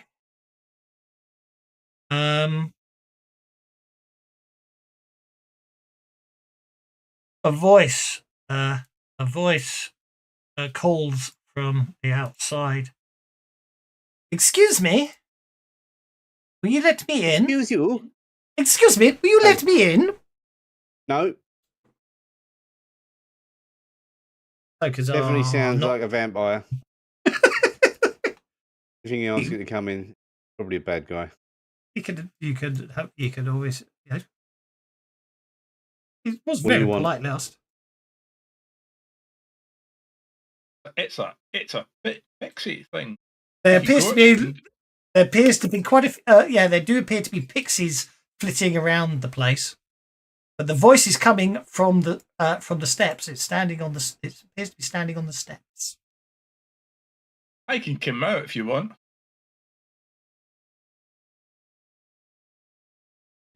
I ask again, please, may I enter this humble cabin? Standing. If you crack open the door, standing on the steps before you is a very live, very beautiful humanoid. Certainly doesn't look human. Probably Fae.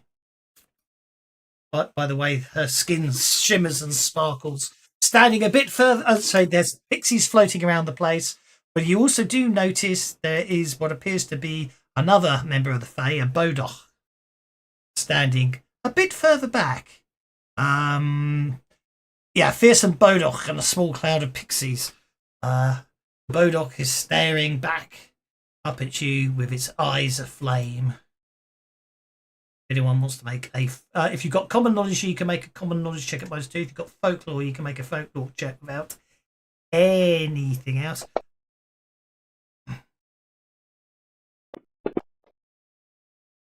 And Ray gets to make a fear check after that as well. Bodock's quite scary. Hetty gets a bonus on it. There's no penalty on the fear check unless you're a child. Hetty, you get a bonus on your folklore, so you succeed on a 3, believe it or not, against this. Bodock are Fae. They are frightening to behold. A loathsome thing that creeps through the night, all fangs and claws and dull orange eyes. This beastie lurks in abandoned houses, hatch pits, or flooded crosses. Everywhere where danger waits for careless children, this bogeyman is at hand. They basically, supposedly the theory is they abduct children back to the land of the Fae. So that's I may have to put this in hotbar because okay. So that is Ray having to roll on the fear table. No, I'm blowing bennies. There we go. Yes. Do I have to wait till the round is anyway to see what would happen? Oh no! We're out of combat. This is pure. This is not a combat round. I say that the Bodoch is you can move freely. By the way, the Bodoch is hanging back. the live beautiful young lady that's on the step is again. So I was just rolling to see what would happen. You'd be distracted. The live Fae woman again says, "Please, may I enter the cabin? Only I will enter." I'm going to say no. You may not come in, but let me give you an invitation to leave, and I will step through the doorway and hit her with the pickaxe. You're going to attack the Fae.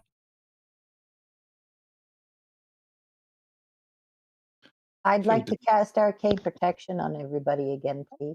Well, I think he's trying to say don't do that without actually saying don't do that. No, I'm just. It's fine. He's going to. He wants to turn. He wants to turn. That's fine. It's not a problem. It's a. Well, if I die, it's got nothing to do with me. So what? Okie dokie. Not a problem. Okay. As you go to step forwards, the Bonarch goes. Hostility! In a very creepy voice. They all turn red. Interesting. Right.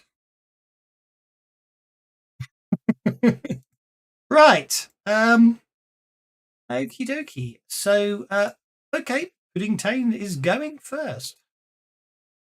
Unless anyone wants to spend bennies to move themselves up the combat tracker. Or Ray is attacking a member of the Fae with a lot of with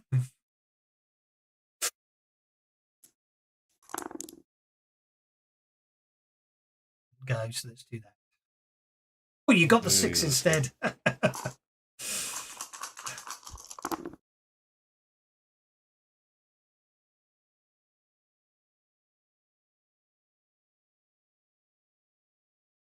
I don't know. Perfect chance to role play a nice social combat. The players, both hobos that they are, just decide let's hit them.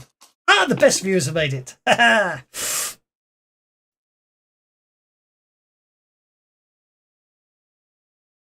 Okay. Could you target everybody with an arcane protection for me, please? Oh God, Hetty's going first. My word. Target. And the unit. No, that didn't work. Clear. That's me. I need to click on you first and target friendly units. There we go.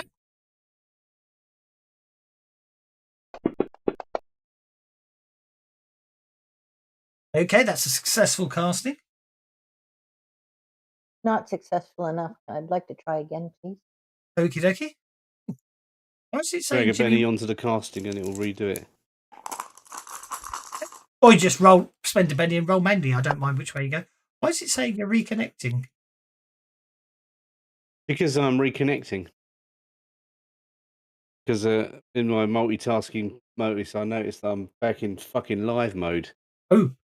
So even though you've been all that high speed stuff, I have been in live the whole time. Oh, right. Even though I told you to load test. And you still feel the need to be a Vulgarian. Test is going to have to be enough. No, I did. That's not Vulgarian. It's just swearing. I'm joking. Okay, well, arcane protection is placed on anyone, which is very useful because it happens just in time before Puddingtane. Well, that's her name. It's Ray with a slumber. Oof. So that's actually a -2 on the casting because obviously, but it still makes it a raise. -2 because of your arcane protection. So,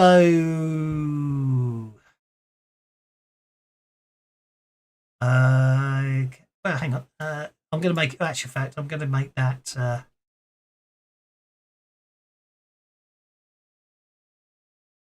don't know who I'm going to hit other than. She doesn't know who she's going to hit because she can only see you two in the doorway. That's Ray and Jed.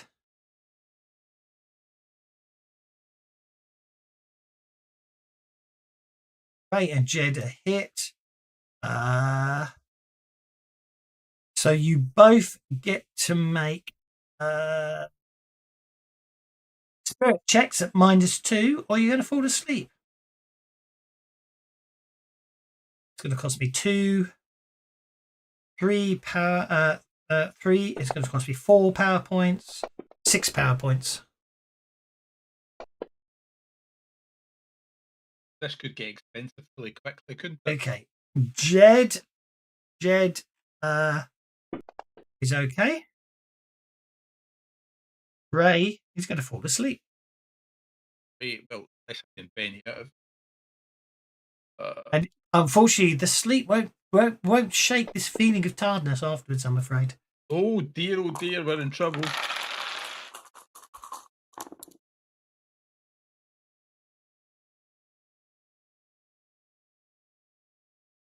Right, you're asleep.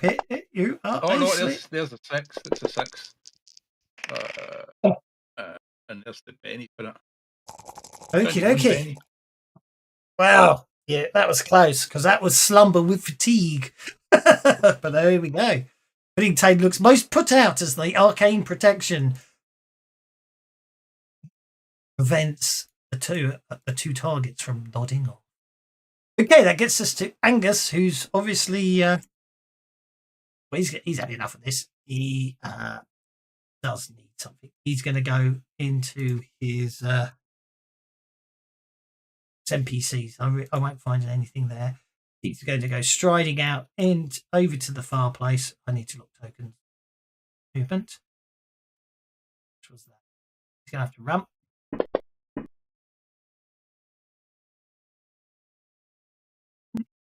Picking NPCs instead of items. Obviously, they look very similar, don't they? He grabs his seed sower from over the fireplace and loads it. Gosh, what I've done there. Ray, you're up. I think you decided you wanted to attack the Fae. And social conflict was an option. You just went for conflict. Well, I'm going to heroically walk to my own death. Right. I know. Right, so I will pull out my pickaxe, strike the door frame, producing sparks. Okay. There'll be a loud hiss. I said, I was mine. There was an explosion. I know about explosions, and I will throw a stick of dynamite. I forgot you had dynamite. Okay, make that roll. I forgot you had 4 sticks of dynamite. By the way, just in case it misses, and we've only got one Benny to correct. Still worried. Is it too late for me to waste a Benny on changing my card? You can if you want to. I didn't realise you weren't around, so you can, of course. Oh, that's an accurate throw. So it's going to land in at the. Going to land.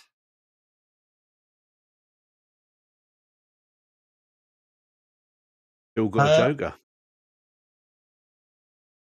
Obviously, Bill went on hold.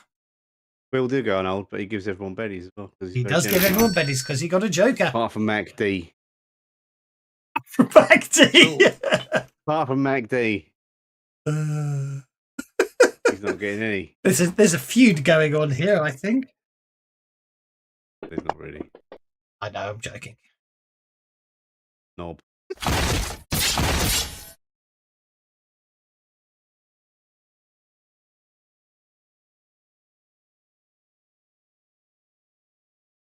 Wonder if I should Benny the damage for a laugh.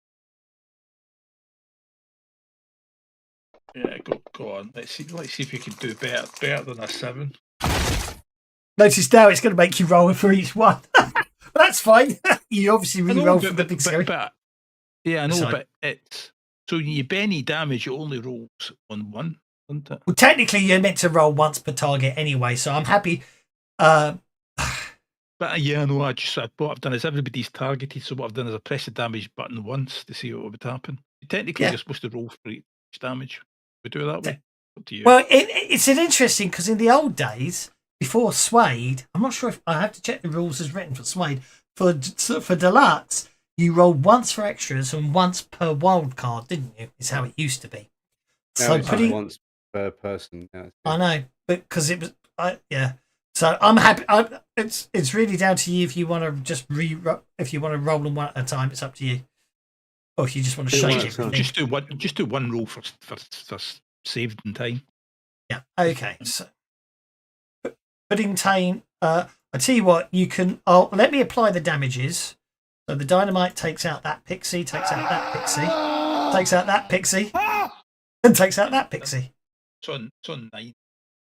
Okay. So yeah. So pixie 1 goes, pixie 2 goes, pixie 6 goes. They just blown apart. You've rolled the damage for the Bodoc and shaken him. So roll the damage now, because this is the damage for Pudding Tame.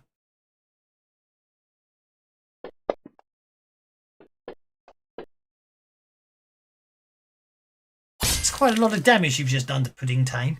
Quite annoying, really. Got to let the cat in. Hang on. Okay.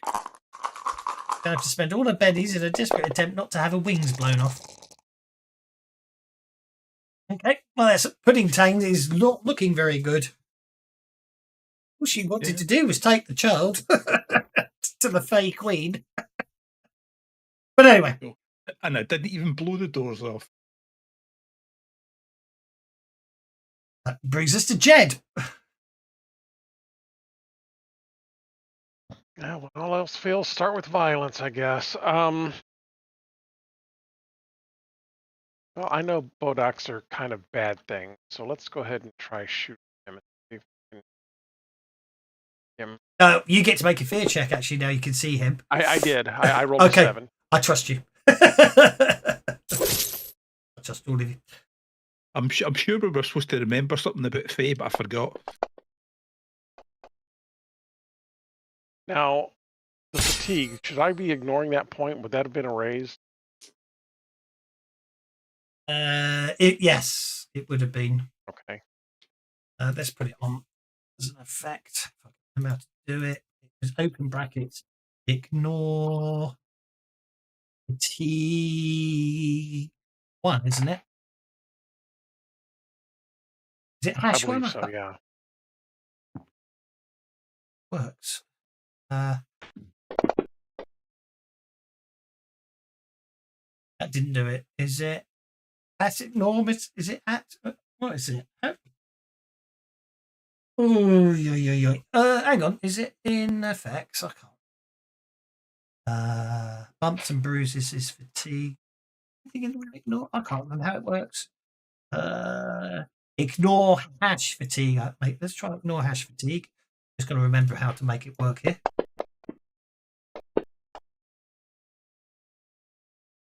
Yeah, you're just going to have to put a -1 in. You just have to. Okay. Yep. Yep. Okay, because I can't remember how to do it. Okay, so you did 12 points of damage. You did 15 points of damage. Which is 2 wounds. My word.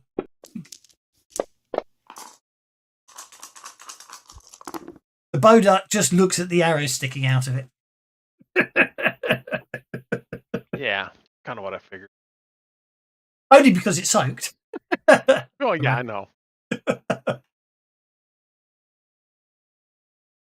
Okay, Lila Wade is going on hold. So with Tolliver. Okay, Pixie number 3. This is really interesting. Okay, Pixies. Didn't bother studying up on their stats because I thought we'd be in a nice social. Okay, they're meant to be treated as a swarm, but I've split. Always has to talk to them, are we? But someone decided not to.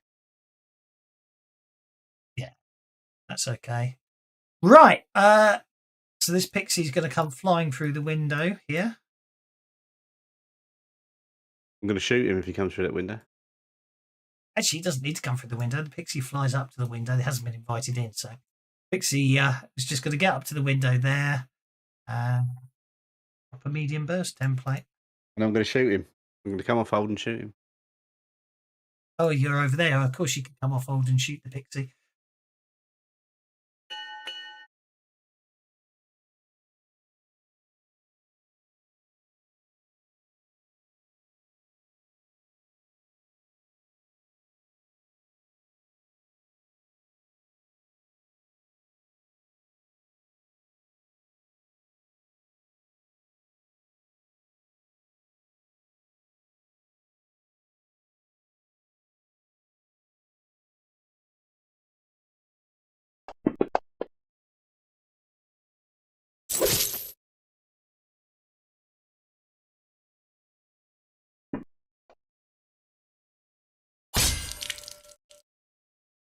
Okay, well, maybe Pixie 3 isn't going to do anything. Was that a single barrel you did that time? Yes, it was. Single barrel, yeah. Ow! And now I'm going to shoot the other one. Okay. It flies out the not way. Oh, you Oh! Ah, okay, okay. Ah, what shall we do here? It's a shotgun. It can't really. Shoot backwards, can it? No. I think what we're going to have happen is obviously. I think this is obviously what I think we're going to have to say. This is a hot shot. You know, it's too much powder in this one, or something's wrong with it. And as it opens fire, basically, it literally it explodes in the barrel, destroying your seed sower. Oh, booger! As it literally just just make the barrel. It doesn't actually shrapnel out, but you fire it, and there's a huge sort of thud inside the gun and explosion, and then you look down, the barrel's sort of bulged and slightly bent outwards. Which might not be realistic, but I don't want to actually hurt anyone when all three of you are on top of each other. Okay, so that was Pixie number 3 who's gone, but we're on to Pixie number 4. Pixie number 4 is going to go flying. What is the Pixie's flight? Actually, I am tell you what I'm going to do. I am going to take Pixie number 4, Pixie number 5, number 9, and get rid of them. Pixie number 9 and Pixie number 8. Yeah. Turn them into a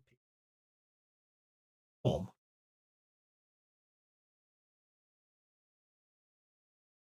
They're going to fly Pixie swarm. So means you can't. Actually, I'm not sure that's even not if that's better or not, because that means you can't just shoot them now. Oh well. Bad idea. Bring them back as separates.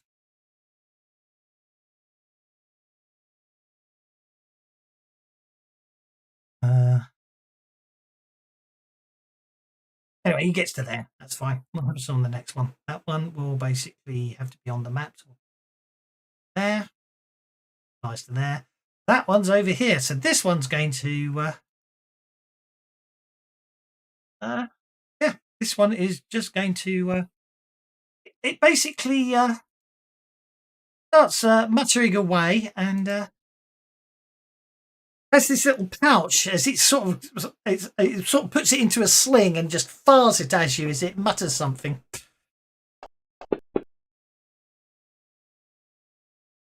And the pouch explodes, and all you can see in front of the eyes, all three of you, are sparkles. I didn't get the right. 2 power points plus area of effect makes it 4 power points. So it's basically success means the victim's -2. It's an automatic one. You get to shake it off later. That's unpleasant, isn't it? As you're all blinded by pixie dust. As Jib is trying to wave his hand in front of his face, he says, "Is your name Sassafras by any chance?" Your arcane protection did reduce that 6 to a 4 for the record. So if I'd actually rolled a 5, you would have been fine because of your arcane protection. I like that about Sassafras. I'm going to reward everyone and Benny's for the Sassafras comment. It made me smile. Another pixie's going to come flying over here and get to there. Okay, the Bodak. The Bodak isn't so nice. It's just going to come up to the doorway and at which point, actually, this ironically, Bill might be okay here because he's harder to see. You get to make a fear check, Bill. As the Bodak comes charging towards you. Bodak.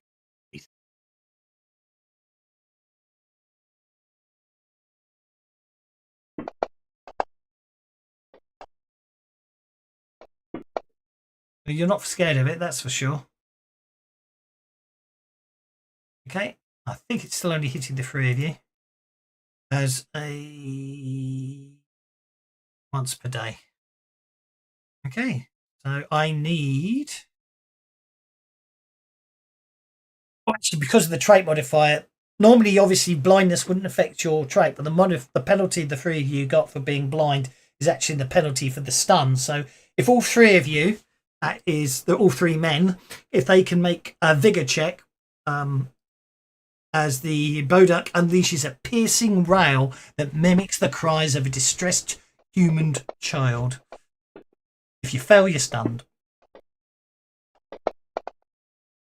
None of you are stunned by the look of things. Okie dokie. Now, Managed to cover our ears.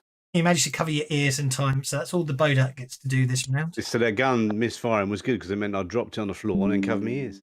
Indeed, it probably obviously helps you all with the loud noises. Pixies, they're not pixies, they're just pixies.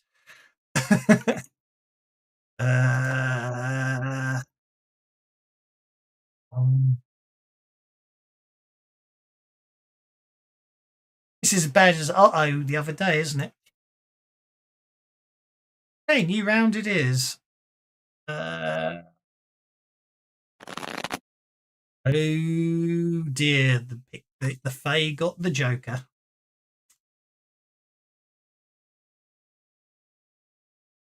Pudding Tade shouts out as free action. Party be damned! Swarm the place! If anyone wants to spend bennies to move up the combat tracker, you can. But otherwise, I think you're looking all pretty good. If you're okay. Okay, Pixie Swarm number 1 is going to carry on flying around the back of the house. Pixie Swarm, it's not a Pixie Swarm, it's just a Pixie. Going to get to there. Oh, it's going to get to the window, but it's not going to get in. And it's line of sight. Oh, it can see Hetty. So I think we're going to blind Hetty with pixie dust. Oh. Your arcane protection saves you there, but doesn't crit fail. Okay, this one's going to fly up to there. Actually, there's a window there. It's just going to, oh, that's going to fly through the window into there.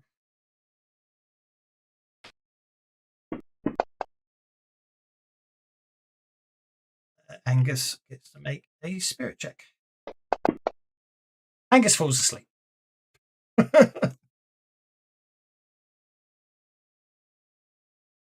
That's my other dog impression.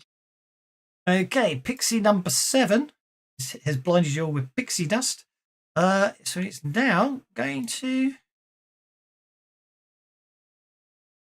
do it range. So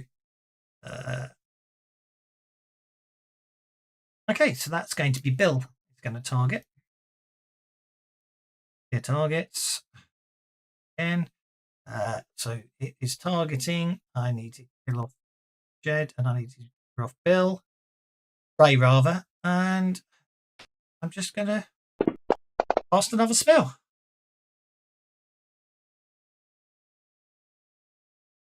Okay, successful with an opposed roll.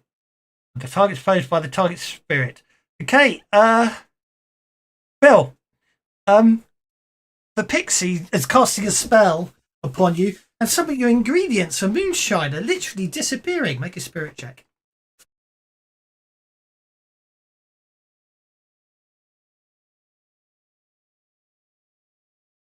Bill? Or did you say he was going away?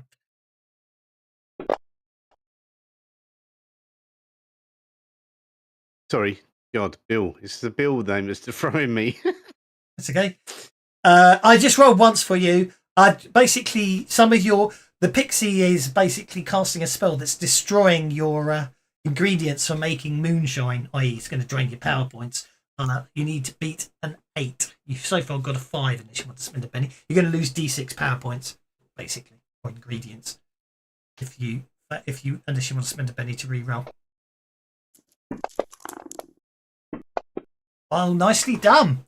So it's a successful cast. Actually, it would have only been, you only needed to be to 6, thinking about it because of arcane protection. But that's fine. Pixie number 10 is going to fly in through this window here, and which is should be open. So let's try that again. 10's going to fly through this window here. I'm in through to here. But it should also be pointed out Angus drops his seed sour on the ground when he falls asleep.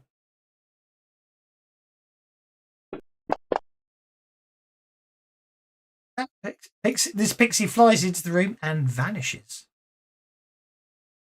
Jed, you're up. Okay, vanishing is not a good thing. Jed is going to targets.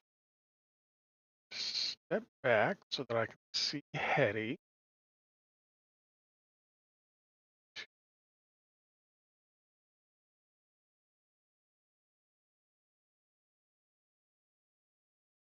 Target all the good guys.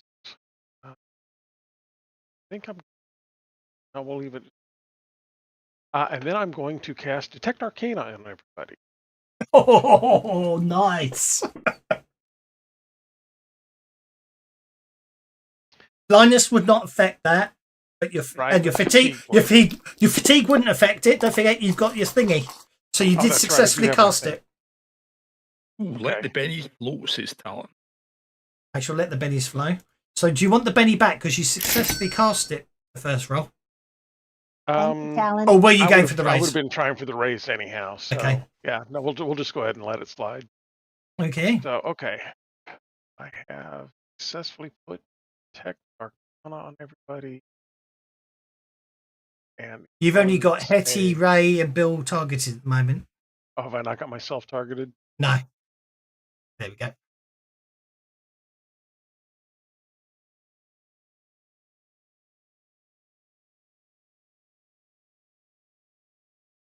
Okay. Detect Arcana. Okay. In that case, I'll make the pixie visible. That is invisible, but you can see it. Actually, it's only reduces a -4. Okay. Well, you know where the pixie is, what I'm saying. Yeah.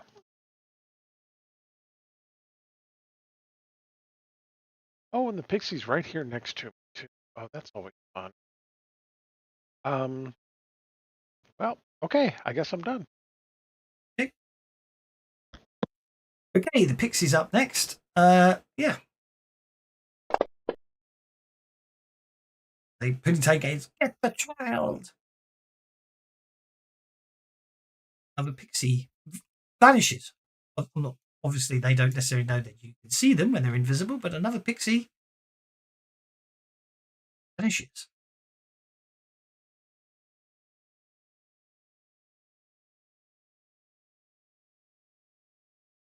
Okay, the Bodak is most upset. Alertness extraction scan. Okay, it's very annoyed, so it's going to wild attack. And I can auto complete my. There we go. Wild attacks. Oh, hitting, doing.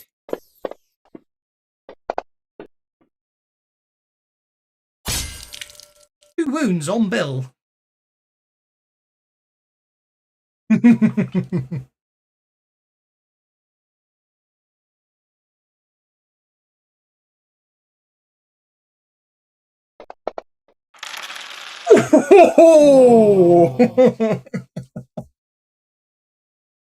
That's unfortunate.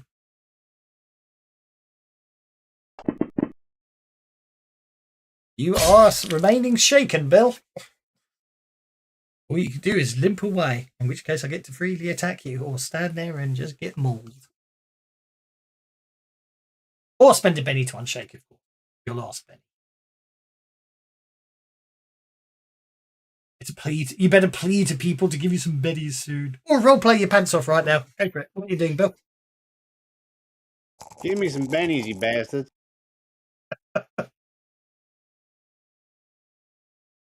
Well, I was deeply moved by that, and I give you a benny. If it works, it works. I mean, right?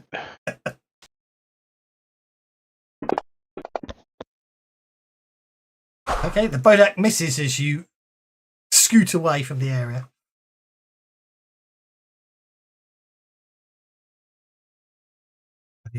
I assume you're picking up Angus's seed sower.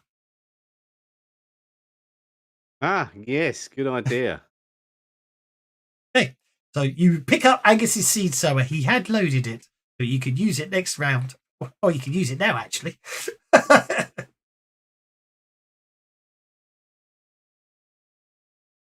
Add it back to my inventory, didn't I? Really delete it.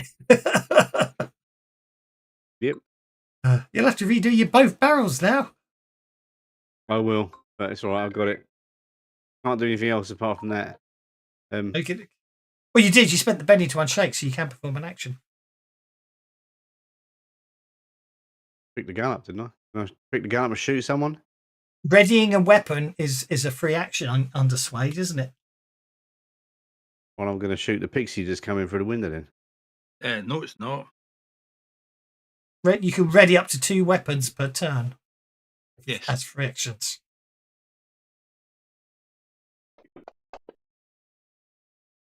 Pretty almost crap shot, isn't it?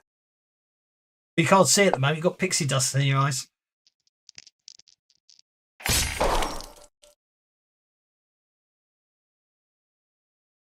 And that gun, the seed sow is quite heavy. Okay, that brings us to Hetty.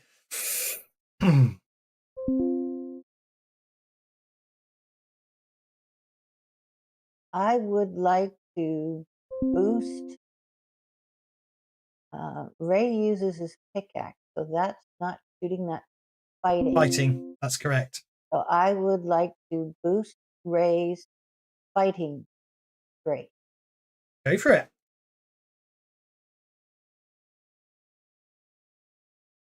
Actually, no, everybody else is shooting. So But yeah, you can raise boosting people's fighting does increase their parry as well to make them harder to hit. Okay, so I will boost everybody's fighting. Okie dokie. That will cost you 3 additional assuming you're doing yourself as well. And assuming you're only going for the characters as well, that will cost you 2 additional power points per person. Don't forget it's expensive. I don't think I can do that then. 3 and they made it more expensive, didn't they, in the update? Yeah, it's 3 power points and then plus 2 per person. So it's up to you how you want to do. Logically speaking, it would be 3, 5, 7, 9. Now you can technically spend a penny to give you your full 10 power points, then cast it to be on 1 power point if you want to. Or you can shortcast. Or you can shortcast, which I always forget about. And I'll let someone who knows how to shortcast explain it. Basically, for each power point short of what you need is a -1 on your casting.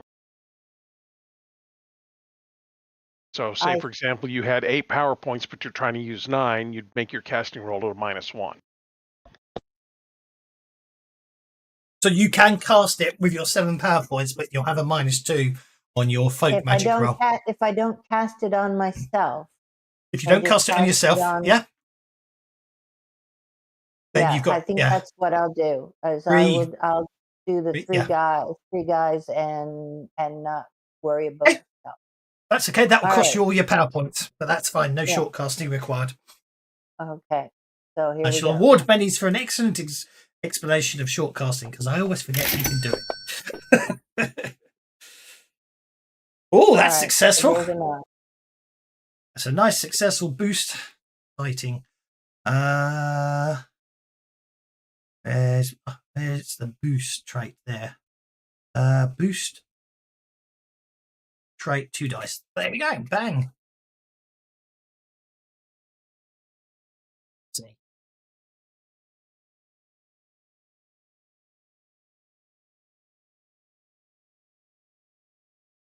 Isn't that a thing of beauty to see at that speed?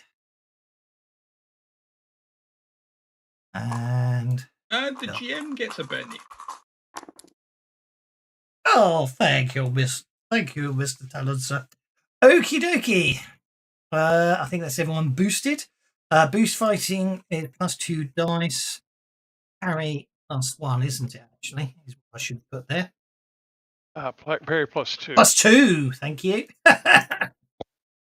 I give everyone a Benny for GM making a mistake. There we go. I know what's coming. You've got a nasty fight here that could have been avoided, but someone decided to role play their character. And I'm only joking. Okay, Pixie is up next. This Pixie is what we're going to do with this Pixie. Oh, I know what we're going to do with this Pixie. You do get a free vigor roll at the end of your turn. Yes. Please make your vigor roll to remove the pixie dust. To attempt to remove the pixie dust if you've already acted and I forgot to tell you to do so.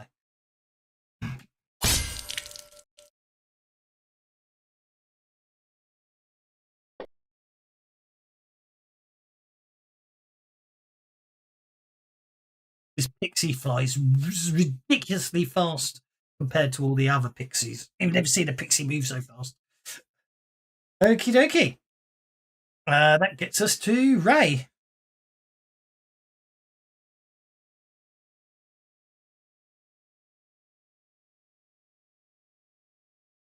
Nice social conflict discussing whether they're taking the baby, but anyway.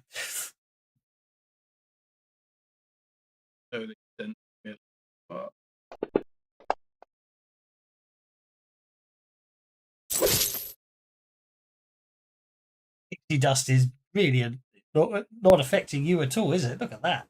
Your boost fighting D12 +1. Awesome. Roll the damage. Do you know what? I'm actually going to penny that.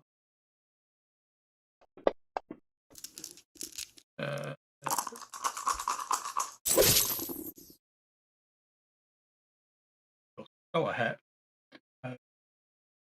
Pickaxe.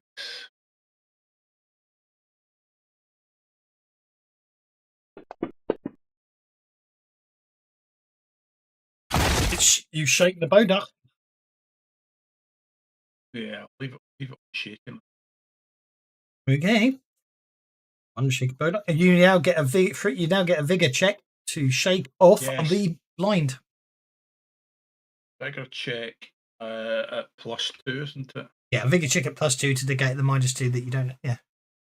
Because look at that. Well, look, that's going to cost me a Benny as well, isn't it? Oh, and he critically fails. Oh well, we know what happens there. Obviously, you're staggering around from attempting to see what's going on in the fight, and unfortunately, you basically trip and start falling down the steps. You're lying prone at the bottom of the stairs. Angus Wade is asleep. There has just been gunfire, there hasn't been gunfire. Angus Wade will remain asleep. Well, didn't we have the shotgun blow up? Oh yeah, we did have the shotgun blow up. And then didn't he pick up and shoot and miss? He did pick up shoot. He picked up. I don't think. Yeah, he did shoot. Okay, so Angus Wade does wake up then, although he doesn't know where his shotgun's gone. But he is going to. Is that pixie visible? That pixie is visible. He's going to come over here and punch a pixie. Punch a pixie weak. And miss. Okay, that Pudding Tane remains shaken, still suffering from the effects of that dynamite stick of damage, which brings us on to a new round. And at the moment, the Bodak's going first on a jack. Anyone wants to spend bennies to move up the tracker?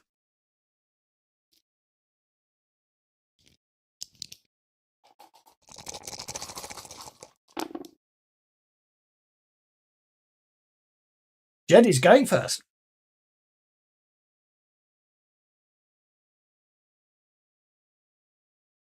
I'm not sure if Pixie 10 gets a free swipe at me for stepping away like that. Pixie 10, I don't think you attacked it and it didn't attack you. So Okay, I think it And just it- threw and some magic. And so. it's invisible, and it therefore doesn't think you can see it. So it's probably not going to draw our attention. Its job is to go and nab the baby.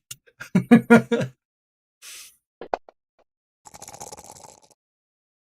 you could all see it thanks to your folklore. That pixie dust is proving very annoying. To me, to Bill, or Ray, it's just fine. Okay, I'll let that stand. See if I can clear my eyes. There we go. That's successful because obviously the blindness doesn't affect the actual bigger check. So, yep, you get the pixie dust out of your eyes. Just in time for the Bodoc. Hit that F12. We'll see if the Bodoc unshakes. F12. You click end turn. My F12. I think the Bodoc's unshaking.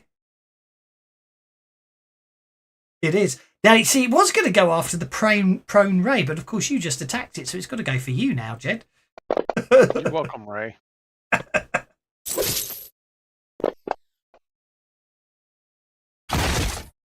You are shaken. Okay, pixie. Where's this pixie? This pixie. Oh, it's this pixie here, who is not is not invisible. Okay, this pixie's going to fly in here, and now there's two pixies on the child. They're starting a tug of war against the mother. Oh, this could be problematic. 7. There's Lilla. Strength.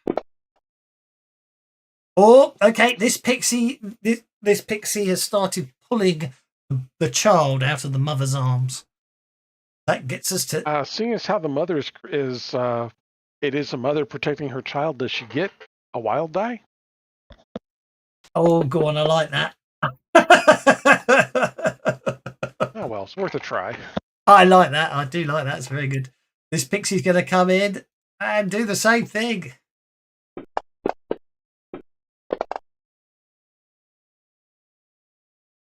Make Lilla a wild card for terms of strength checks. Oh, that's 2 successes. Those pixies are proving problematic here. Okay, pixie is not a swarm. Pixie number 5. Pixie number 5 is just going to.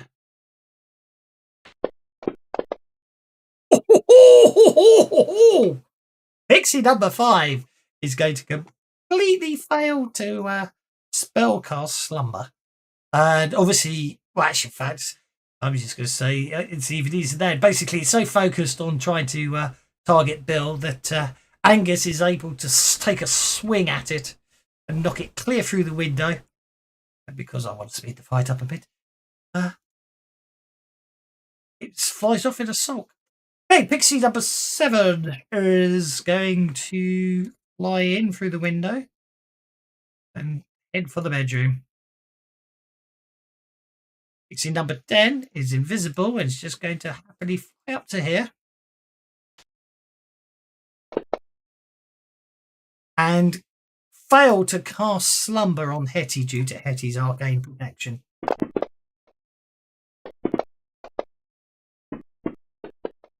Okay, looks like Puddingtane's recovered from being shaken.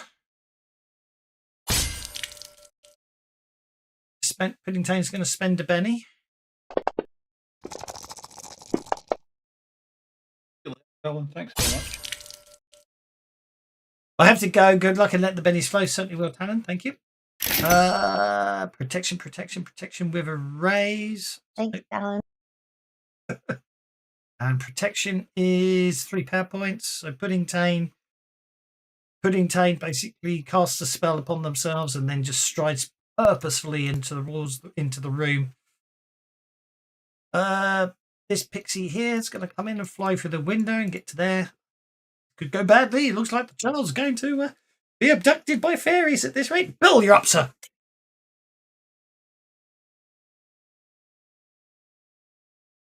Right. Okay, I've got one more shot left on this. You got shells, so you can reload. Don't forget. So it's up to you. Can't. Got one shot left on that. Mhm.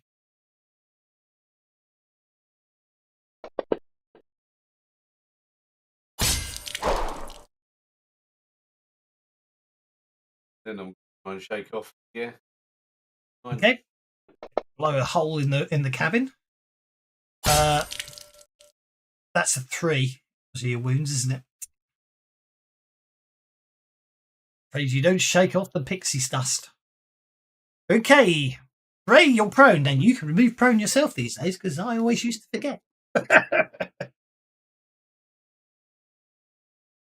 And look at that. A bit clever. It's not. So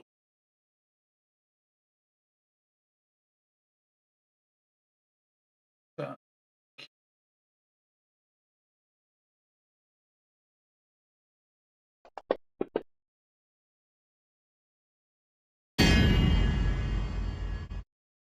Yeah, It 2 was a inches of raise. movement.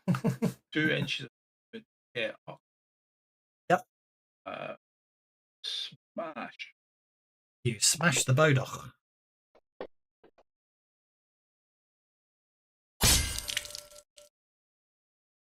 wounds.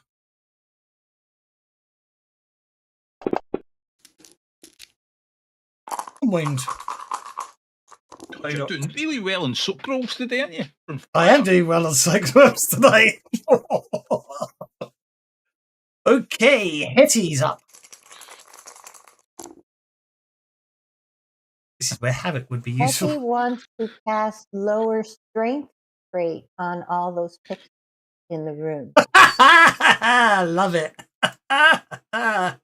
Very sensible. Okay, that would be 1, 2, 3, 4 pixies. But again, that's going to be expensive, isn't it? It's going to be 3, 5, 7, 9, which you've got. I know you've got enough because you've just spent the pennies. It'll cost you 9 power points to cast lower strength on all these pixies. I love it. Oh, look at that. Okay. Lower trait, 2 dice. Here we go. All those pixies should now be affected. Let's try again. I didn't know. There it goes. Lower trait applied to the pixies. Seeing as they're only using strength, I'll update them when it gets to their turn. I like that. That was very nicely done. All those pixies suddenly just realised, yeah, Leonard's just able to tug the baby back instantly. Okay, Angus goes striding into the room and punches this pixie right in front of him, who just flies out of the way, unfortunately. Actually, you can't see that pixie, so it would have been another pixie, but it doesn't make any difference. Okay, this pixie is here. Let's see what its strength is now. Excellent. This pixie's like looks at you in this pixie looks at you, Hetty, in disgust, and realizes that it's now physically impossible for it to carry the baby and flies off in a huff. Okay, Angus has acted, so it's a new round. With Angus going first, he's going to go striding towards the bed, flinging at pixies as he goes.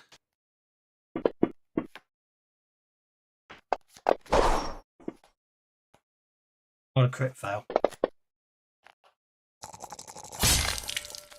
Bodak remains shaken, and it looks like Jed's just. Jed is going to pop up before he goes and give him a smack. That's fine. Go for it. You're remaining shaken as well, but you can spend a penny, of course. No, the fatigue I actually would have succeeded in unshaking. Yes, I know. However, I do apparently throw my knife at Ray instead of. I think you do. I think you do throw your knife at Ray instead of roll that damage and we'll dump it on Ray.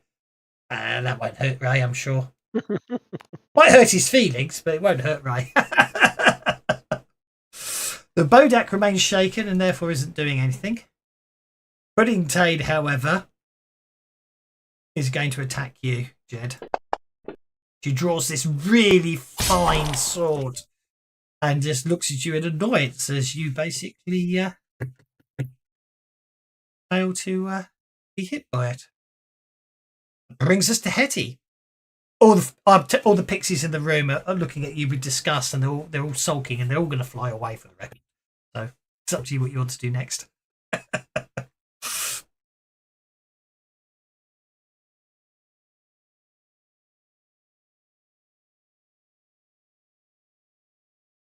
I think I will cast or do a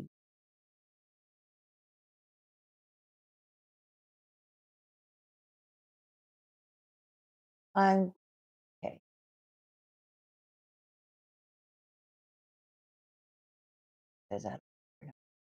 I would like to shroud the baby and Lila. So Sure. they can't be seen. Yep. Okay. That's part of your arcane protection. Yeah, that makes sense. But yeah, just give us an arcane protection roll, and you've technically already protected them. So you'll just pay the power points. You'll just pay 2 power points for the shroud. Is my interpretation of how you want to do that? Okay. I like the trapping idea of that. So why not? Narratively, I like it. Okay. Yeah. So it costs you 2 power points, and you shroud them. You shroud both of them. So that's a shroud on Lila and a shroud on Tolliver. Nicely done. Yep, they fade into the shadows. Very nice. Okay, Ray. Continue to whack. Oh, don't fear. Oh, don't push that button. No, don't push that button. It's okay. Push your. Oh no, you're fighting to D12. Although, I will be nice. If you want to take the 9 as your attack roll, I will allow it.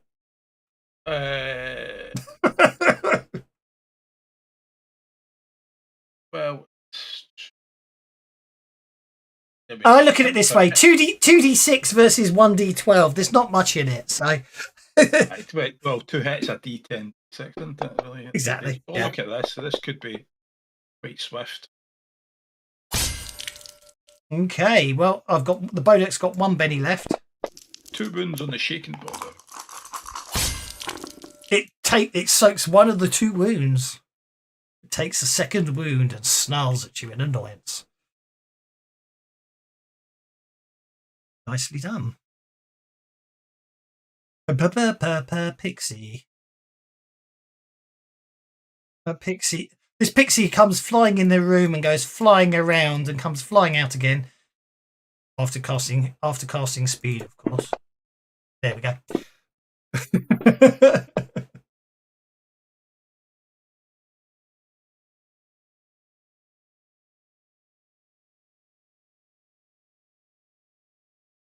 After casting speed, of course.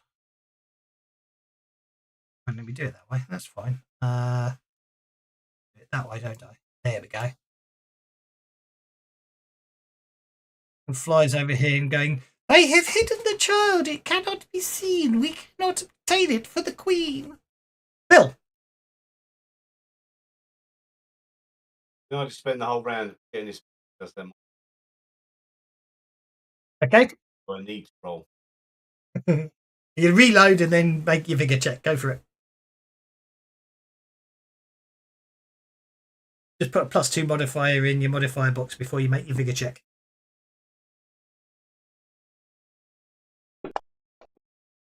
Oh, look at that. Okay. You get the pixie dust out your eyes.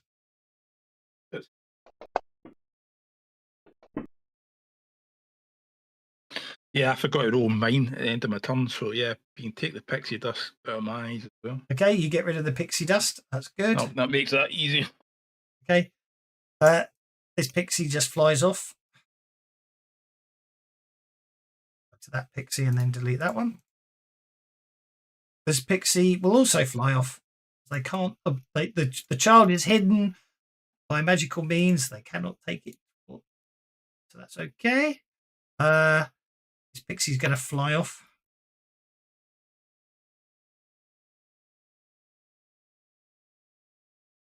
This pixie's going to fly off. Into the round, yes.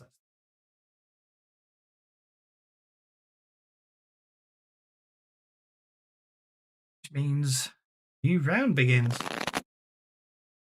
And this time I'll give you guys a chance to actually spend cards if you want to before I do anything. I think with Bill, Ray and Jed at the top of the tracker there, you're not going to worry about it. Bill.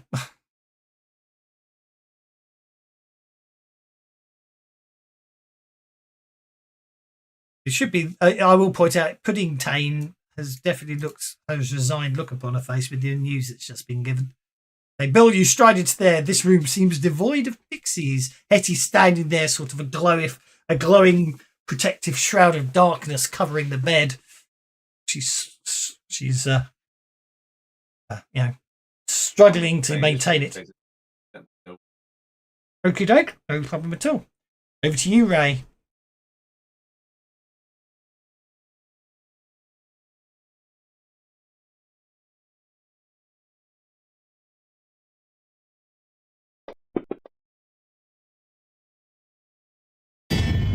That's a hit upon the Bodak with a raise. I will beat the Bodak to death with my pickaxe.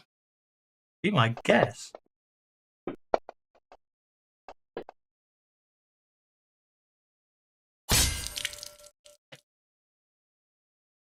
No. No, not time-wise. No. So that's the end of the Bodak. At which point... And then what I'll do is I'll move to there, pile on the gang okay. At which point, Pudding Tane sort of, although it's not her turn to act, she does basically hold back. She does take a less offensive stance. Jed. It's time for you to go, Pudding. I know that you were trying to get the baby, but the cost has just gotten too high. Be gone. She looks at her Pudding Tane's face twists into a scowl, but as she leaves, she says, "Worse is coming. Word of the child has spread to the infernal realms, and the painter and the field demon you fought were but tests. An autumnal demon is on the rise, fearsome and angry. She wants the baby and will stop at nothing to acquire it." And with that, she vanishes. Along with the pixie.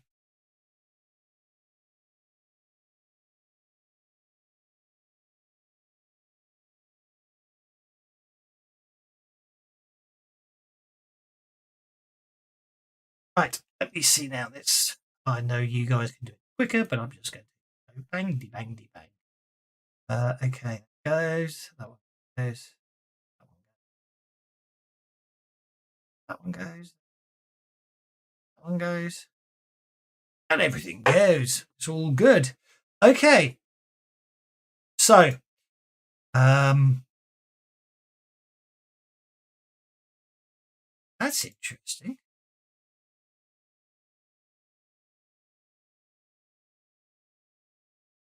That's how it goes, the long night. Okay, this adventure. I could have to check this adventure. The layout's terrible. I've done something really weird there. But that's fine. Okay. Basically, you can get to make an occult roll. Apparently, anyone got a cult? It should be folklore. It should be a folklore roll. Why they call it a cult, I don't know. It's bad typing.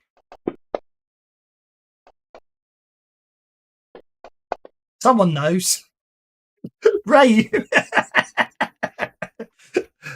That's an impressive. There was a big discussion about why the mine collapsed and why so many died. There was many rumours about evil spells, and this is the one I remember, I think. Okay. Okay. Basically, the news that an autumnal demon is coming is basically very unpleasant. Where does it say? You realise you're basically an autumnal demon is just too powerful and something you do not want to mess with. In this cabin, it will just literally, with a mere flick of the wrist, the entire cabin would be knocked flat. Therefore, your best option is the ruins of the nearby church, Brethren Hall. Though it's been abandoned for going on 10 years, the church is still consecrated holy ground. It's your best chance of repelling the demon and saving the newborn. Brethren Hall is about a mile down a forest path. Lilla is in no shape to make such a journey, and Angus refuses to leave without her. So Lilith beseeches to Hetty and the three of you that you carry their child to Brethren Hall and protect it with your life. We'll need some healing first. We'll go for it. Well, there you are. Hetty's healed both your wounds Thanks with very much. 2 power points.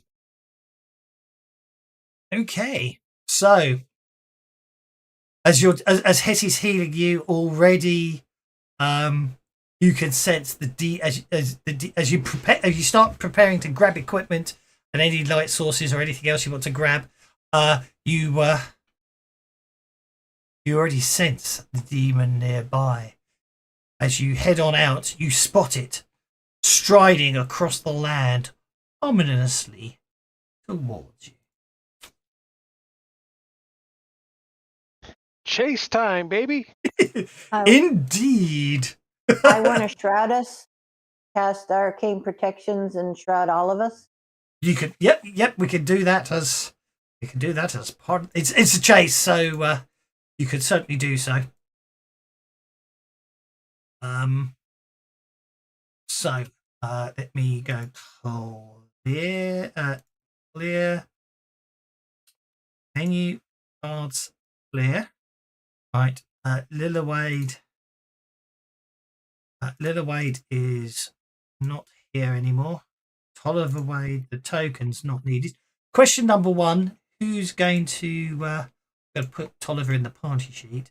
Someone needs to carry Tolliver after I've created. Jeff will carry Tolliver. Okay. Didn't need to make a new NPC. Yeah, I want to loiter at the back. Death is coming. If anybody dies, I choose death. On my own terms.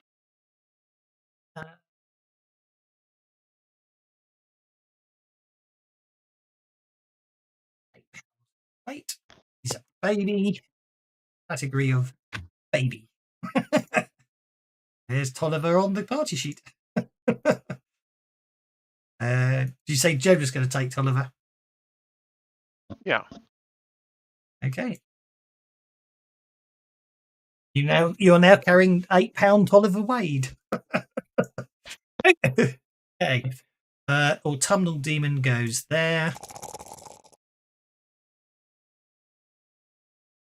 Angus Wade isn't needed because he's out of it. Party goes. Let me get this right. I've closed the adventure by mistake. That was not a good move of Cauls and Cauldrons. Ultim arrives. Brethren's Hall. Encounters case must dash wildly down the hill through the darkened forest to reach Brethren Hall before the autumnal demon can reach them. 3-card lead, which begins on the first card. So party starts 3-card lead. 1, 2. That means you start on the 4th card 3-card lead, doesn't it? Yes.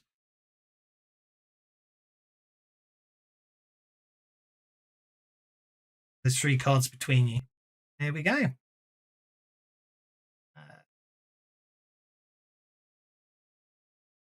Sharing. That can you find? There we are. You got to run. You've just got to reach the Joker, basically. And the chase begins. Oh, I didn't.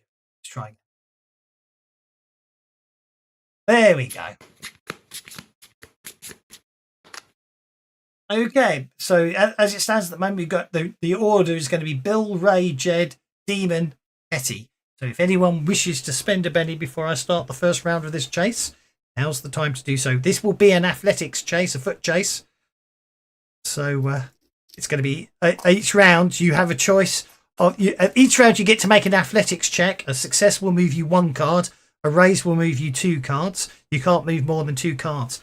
The use of the athletics roll is a free action because everyone's running. However, you can choose just to run all out, which basically means you get a +2 to your athletics check. Otherwise, you get to make an athletics check and then and still perform an action, or perform an action and then move an athletics check, because of course you may want things to be different. The only thing I haven't checked is that the distance multiplier should be set to 5 for a foot chase. So Hetty has got the Joker, which means everyone gets a penny. And Hetty's up first. You said you wanted to arcane protect everyone, didn't you? Yeah, arcane, protect, and shroud. That's okay. Go for it. So that would be arcane protection is 1 power point. So shroud makes it, that costs you 8 power points in total to arcane protect everyone and shroud them.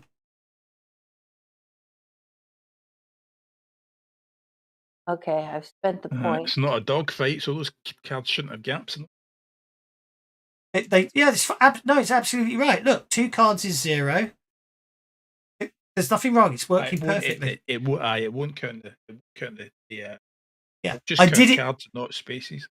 Exactly, and I know that's how the chase works. Therefore, I can space the cards out to give me more room. It means basically I can put the party like that if I want to. That's the whole point. Yes. Yes. That was the upgrade. Yeah, that was deliberate to spread it out to make the window a bit bigger, so it's not all crunched up. More like a chase than a squish. Yeah, exactly. So, sorry, Hetty. You can make your folk magic roll. The 7 is all these newfangled changes. Glorious. It's an old change. Arcane protection I clicked on the link, but it didn't open. There we are. Arcane protection. So you got the raise, so everyone gets arcane damage at -4. Very nice. And arcane at -4. And everyone is shrouded. There we go. Very nicely done. Cost of 8 power points. Okay. Actually, can I? We missed Tolliver in there. Tolliver's fine. Tolliver's sort of for chase purposes. Don't worry. Okay. Tolliver is effectively part of Jed. Yeah. For all intents and purposes, Okay. I'm going to say Jed's holding him. It's slightly different in a chase, so you know what I mean. You're quite correct, but it was my mistake, and I'm going to let you off 2 power points. You see, and then I will move whatever of my movement I can move. Okay, you now get to make an athletics check. Uh-oh.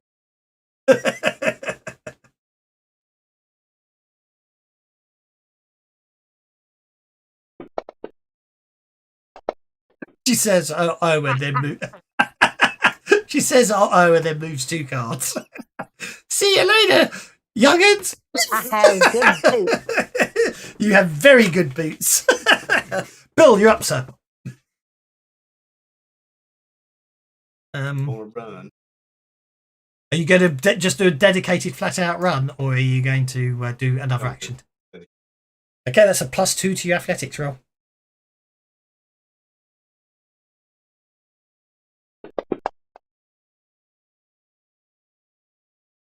That gets you 1 card. Get you to there. Okay, and then raise up next. Complications. The autumnal demon's got a complication. Okay. In the hope that I get a penny, we are going to self-bump back 1 card. Okay. Because I've got Death Wish. Right. Okay. And that's the reason why I'm slowing me down is I am dragging my pickaxe and it's creating a whole load of dust and debris that is flying backwards. Right, so I'm going to roll fighting as a test.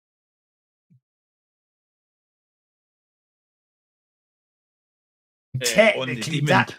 Technically, that far back, the dust may well dissipate. But oh, go on then, I'll allow it.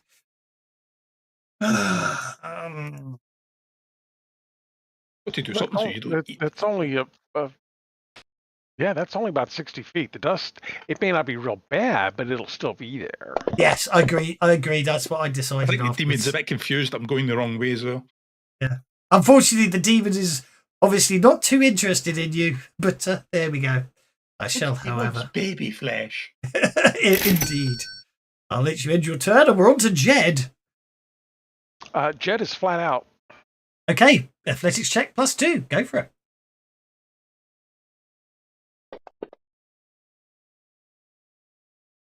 You know what? Let's finish that. That's really one card. Keep up with Hetty. Apparently, we're not going to keep up with Hetty. One card gets you to there. Still a good lead. Okay, the autumnal demon. All right.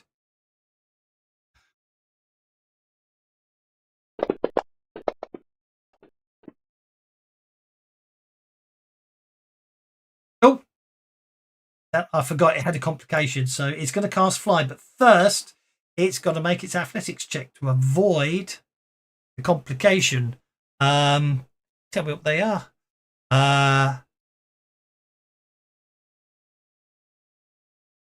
Basically, athletics at -2. I know.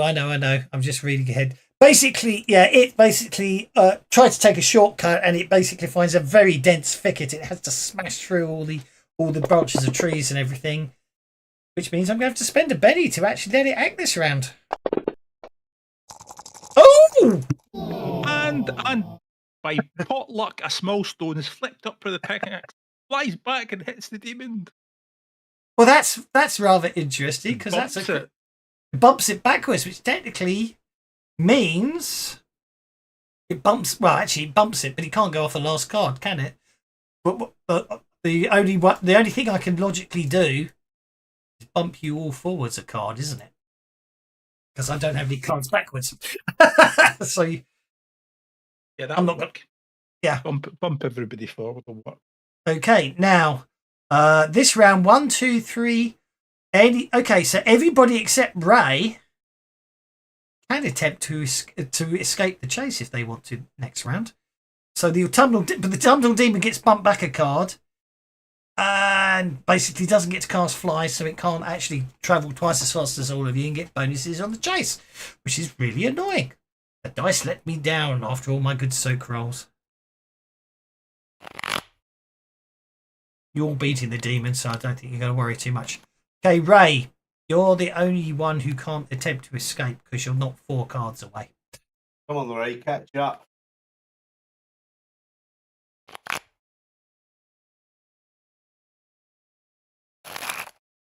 I did say death is coming. So as a full action, I'm going to maneuver. Okay. So like it.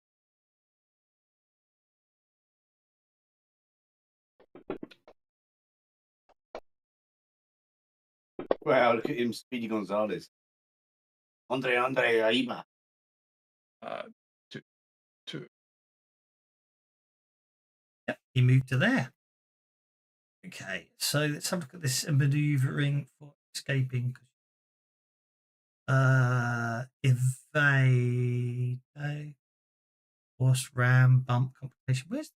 I know you can do it. Back.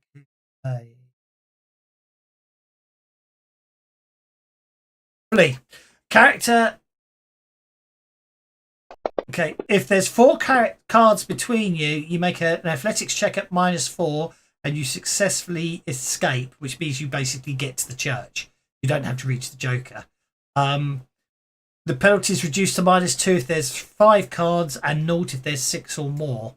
So 1, 2, 3, 4, 5 cards. You can literally attempt a -2 athletics roll to actually escape, but it looks like you're going for the. I'm not gonna. My athletics is 4 because Phil's Okay. pretty boozy. Yeah. But for Jed, you see, you can attempt an escape, which is athletics at -2, and you will actually spot the shortcut that lets you get to the church immediately if you want to. But Hetty, you can do the same thing if you want. You can make an athletics check at -2 and take the shortcut to the church. Well, I'll tell you what it probably is. You've noticed there's a slope, and you can just literally slide down the slope without falling over if you want to. Or you can just keep running along normally, or perform another action. It's up to you.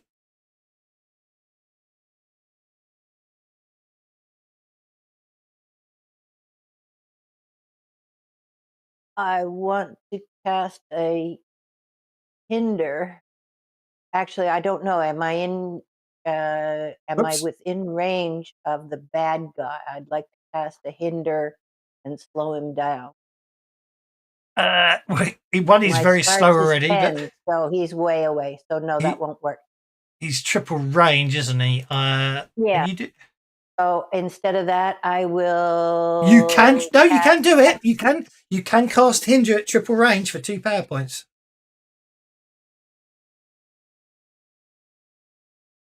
I think actually what I'd rather do is I'd rather cast the hurry on us.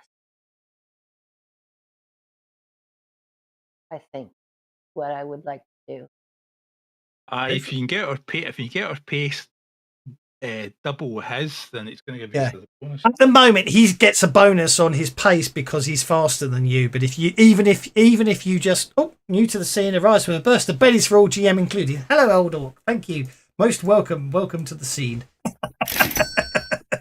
Yes, if you successfully cast hurry on everyone, that will definitely do so. What I do is you cast boost athletics on everyone with the hurry modifier.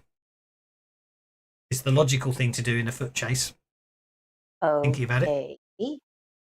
I would like, first off, I don't know if I have enough. Technically, you could probably leave off the hurry modifier to make it cheaper, because just the boost to the die rolls is the thing you want. Yeah, I was going to say it's going to cost 3, 5. It's going to cost 9 power points just to boost everyone's athletics. You haven't got the power points to do that and hurry, I'm afraid. But boosting everyone's athletics is a nice bonus to have. Just boost everybody's athletics, and then they can go for an escape roll. Excuse me, someone's knocking at the door. Back in a sec. There's somebody at the door. I've never heard that off the Benny.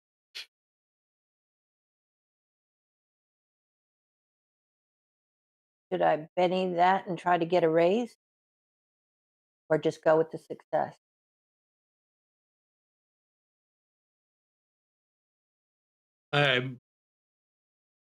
Yeah, don't worry about wasting bennies. We might need them in the church. We might need them in the church, yeah. Right, nicely done. Which is the just the success. Yeah, so as you went away there, I went into somebody at the door, and you never heard me.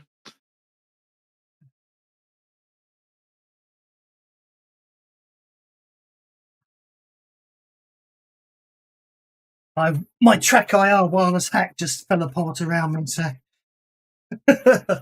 take it off. Is this what I think it is? No. Okay. I'll order that. Retro mechanical number pad to match my Commodore 64 retro style. Okay. Boost lower trait cast on everybody. Very nice. Boost athletics. You didn't get the raise. Just the boost trait at +1. And then go to the top of the list. Do athletics. And now I can copy that down to everyone else. With everyone's athletics boosted. Losing that protection. Shame. I know you've got your arcane protection. Boot that protection. The scary one be losing critical failing a healing roll, isn't it? No healing for the rest of a session. Okie dokie. Nicely Yes, done. That would really suck. It would. Okay, everyone's suddenly, yeah, basically everyone's suddenly, you use your folk magic in the, get out the talismans, and everyone suddenly is able to run that little bit faster. And Jed, that brings us to you. And as a result, Jed is going to try and get away. You said it's a -2? One, two, three, four, 5 cards is at -2. Yes. You've got a 5-card lead, you can escape at -2. Let's Benny that.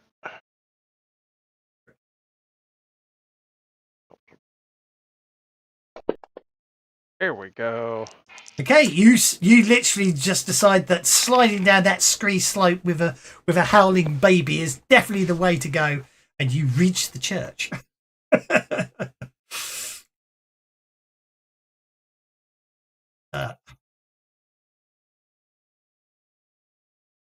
So let's put you at the entrance to the church. Bigger map than I realised. That's okay. Jed is in the church. You're at the church. Okay. The autumnal demon's up next. He's got another complication. If I'd noticed that sooner, I'd have dealt with it. But I'm going to spend a penny now to get rid of the complication. He's then going to cast Fly. He's then going to cast Fly. He didn't get the raise, which isn't actually going to help him. Oh well. And then he gets to make his athletics check. He's still just slightly faster than all of you, but that's about it. With the Fly, if I'd got the raise, he'd have been faster. So he moves one whole card as he literally takes into the air and starts flying behind you in a menacing way. Okay. And the autumnal demon got the Joker. That's bad news for you lot. Okay. Them lot, not for me. Indeed. Yeah, I don't have to outrun the demon, I just have to outrun. Very true. Very true indeed. Fly was 3 power points. That gets down to 22.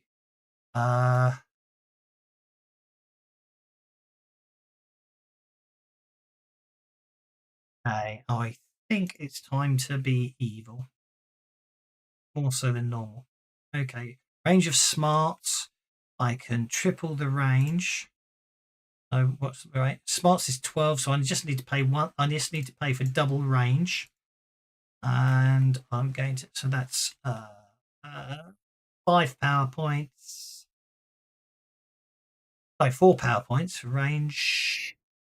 Yeah, 4 power points.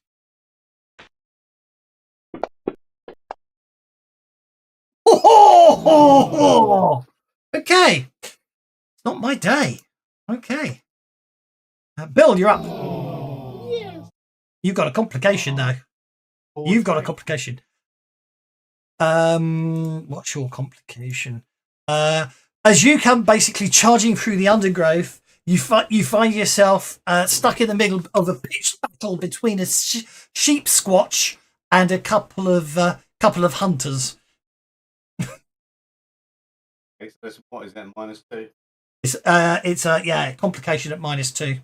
The athletics check at -2 to base. Otherwise, you spend the round caught up in the fight with the sheep squatch and the hunters before you can escape. Critical fail. Oh, it's not a crit fail. It's just a failure. Oh, it's a critical failure. Oh yeah, yeah. Sorry, critical failure is a critical on the maneuvering roll. That is technically a critical failure. I misunderstood what you were saying. Yes.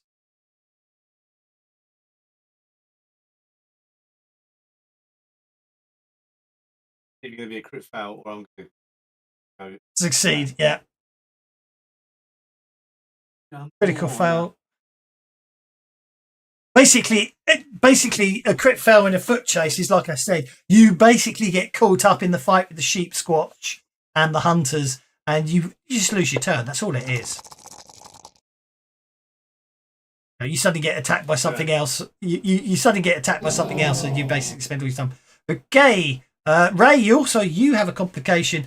All of a sudden, some of the trees around you start moving, and they appear to be trying to chase after the child, although they're very slow, but they are in the way for you, and you've basically got to fight your way through them, which will be an athletics check to avoid them. They're called pinies. Smash them. Yep, you just smash your way through them. That's absolutely fine. So you avoid the complication, and now you're able to choose. Are you going flat out? You are 1, 2, 3, 4 cards. If you want to escape to the church, it's at -4, or you can just flat out run. Flat out run. That gets you 2 cards. Gets you to there. You can see the church. You can see the church is approaching. 1, 2, 3, 4, 5. So Hetty, you can make an athletics check at -2 if you want to try for that scree slope, or you can do a flat out run to have an athletics check at +2 to just try and reach the church the long way round. Your choice. Well, with a D4 at -2, I don't think that's going to work very well. So I will roll the flat out run. Yep, it will be technically a D6 because you boosted your athletics, but I agree. The flat out run's the way to go. So that's a D. But That's I'm an athletics also check. slowed for hindrance, so I'm actually at a -1. Oh, so, okay, fair enough. right. Go for it. Yes, you are. Well, actually, it's a +1. The +2 with the -1 makes it a +1. Exactly. Make your athletics check.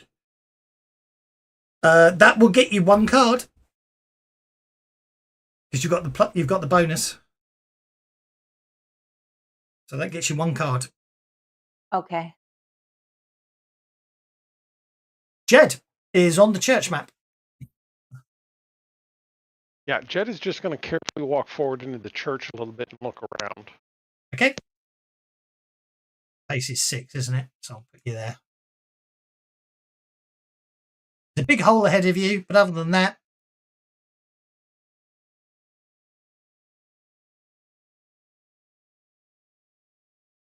I spend quite a bit of time removing the temple stuff to try and make it look more churchy and less temple-y, that map.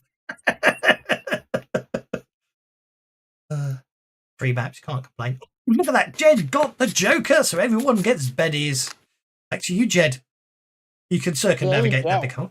Or you could, if you want to climb down to the bottom of it, you can if you want, but whether that's a tactical sound is another matter, of course. Well, what I'm thinking is I want to go up towards where the altar is. I figure that's where it's going to be most sacred. Yes. And hide the baby under the altar. It might not be there on the map, but it would technically be there, the altar. Okay, basically, I'm going to pull a willow and hide the baby under the altar. Yes. And I just spelled, that's a later. I want an altar. There we go. This might come in a bit big, but we can always alter that. Oh, tish. There we go. 1 altar. Okay. So, go back to game mode. Lock map. Unless you want to run, you'll get to there. Unless you want to run or do anything speedy. No running necessary. No problem. Okay. Bill, 1, 2, 3, 4, 5, 6 cards. Athletics check with no penalty to just escape to the church. Bill successfully escapes to the church. There's Bill. You are on the church map, and that's where you'll start next round. Ray, same with you. You can either stick. You can make an athletics check, no penalty to escape. Escape. You and the entrance to the church as well. Dam's in Scotland. And same with. Oh, Hetty's got a complication I hadn't noticed. Oh no. Just as basically just as you turn to follow the others, you basically unfortunately put your foot straight down a rabbit hole and it gets stuck. So you need to make an athletics check at -2 to get 3. Or spend a penny to get a different card. That isn't the club. It's up to you.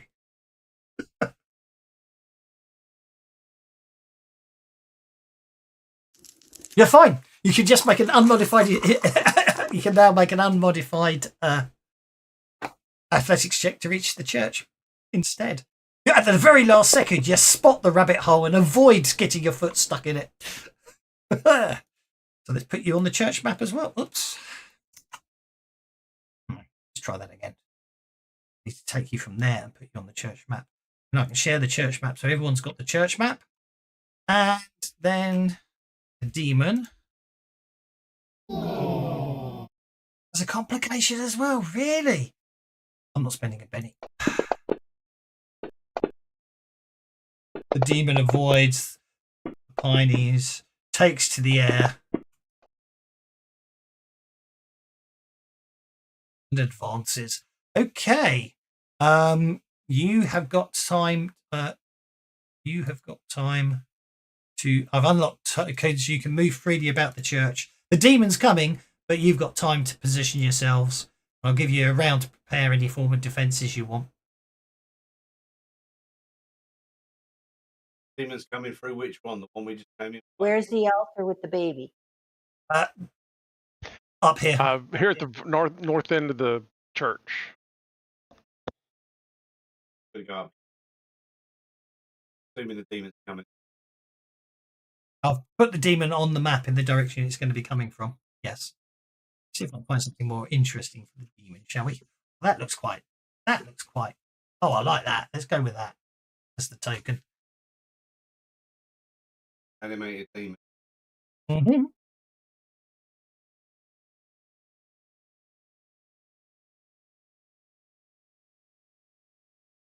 Should be.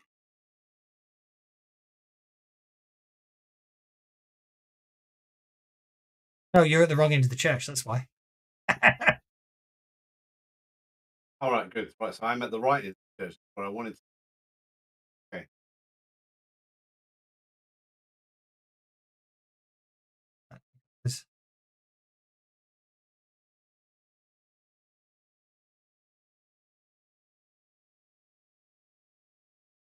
Right. Okay. So you got one round of prep. So first thing that I need to do is I need to go to the demon, and it will be on consecrated ground. It is permanently distracted. Consecrated ground. Right. I have arcane protection up. Can I boost what?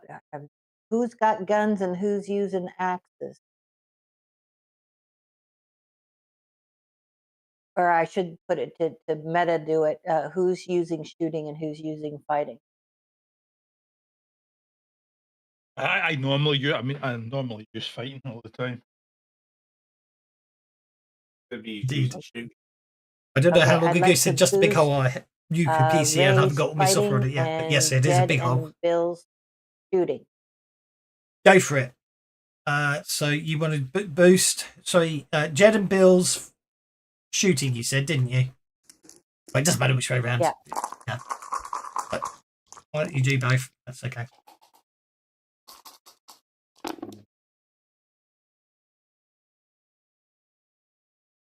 The dice. Oh no, that's just, okay. Roll. Sorry, of course that's the sound effect. I thought I had the dice roll. Roll. Make the dice roll. Oh, you have to spend a penny to try again. I'm afraid. Oh, nicely done. So this is boosting shooting, yes? Yes. That's okay. I shall do that now. Boost trait applied to Jed and Bill. I didn't see it apply. Said it did, but I don't see it on the. Straight F8. So that's the boost straight. Yeah, exactly. I think I found a. Hetty is targeting both of them. So I hit the boost trait modifier. Not applying it. But it should be. And if I get a chance, I'd like boost Ray's fighting. Right. Now. Yeah, but it hasn't. I had to cheat. So we found a bug. Oh, did we? Yep, we found a bug. I had to use lower trait to get a modifier on because it's obviously already seeing boost trait, so it won't let you boost more than one trait, which you can do as different traits. So we found the bug in the combat tracker, and you that'll make someone happy because I know he's been wanting us to find a combat tracker bug all day. So there we go. I'll change that to I had to use the lower trait, turn them both to a 5, but that fixed that. That's good. And I clear the targets there, and then Hetty is targeting Ray. Okay, go for it. You can make your other boost roll now.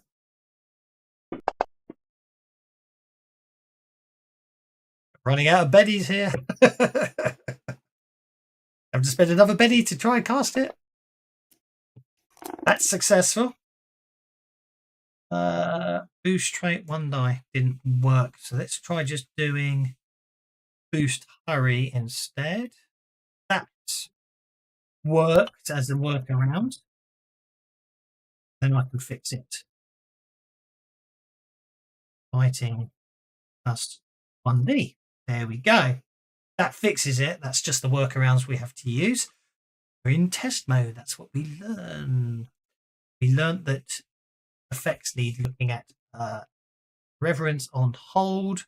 He hasn't arrived at the second round of combat. The demon is only distracted once he enters sacred ground. So if anyone out there's got bennies, I'd appreciate a Benny boost. benny boost. Anyone? I'm going to make a havoc potion. Do you know what? Do you know what? I've just realised I've been rather stingy on bennies today, so I'm going to officially state here and now in the chat, let the bennies flow and give you all bennies. If anyone else does the same, you'll get more. Not free round because I'm going to make a havoc potion. Well, you technically a havoc potion, you make it and chuck it, don't you? As it were. So you'll do it on your action round as part of your action, technically. Well, the preparing is you mix it on the fly. It's a trapping thing, isn't it? Then I'm going back round. Okay. So the autumnal demon is going to basically advance straight up and attack. Look at our cards. You have got cards. But look at our cards. They're crap. Yeah, I know. Oh, I tell you what, I'm going to Benny up to the ace. Sorry, there you go. I definitely might go first before it moves. Oh. Autumnal demon's meant to look different. That's So can I Benny up to the ace? She can. Right, we'll move the demon back. She won't be animated anymore, but she'll look more like she's meant to, which is a human woman. Ray gets that's guarding the threshold of the door. Shall not pass. Try this. It's an opening. And the autumnal demon's broken, but then I have remade the module. That's why I'm checking things out. I hate to be a pain, but I seem to have closed the map window. Can you reshare the map? Or how do I look at it? If you double click on your character sheet, open your character sheet up and that doesn't work, I will happily reshare it. And there's a crosshair between that token flat and the camera. That opens the map. I thought you just worked. Thank you. It worked good, thank you. Okay, hang on. Ray stands on the threshold, and as the demon approaches, he will light a stick of dynamite and throw it between the demon's legs. Right.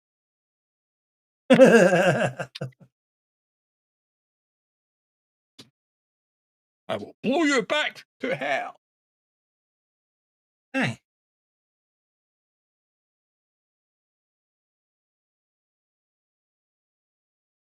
And she is flying.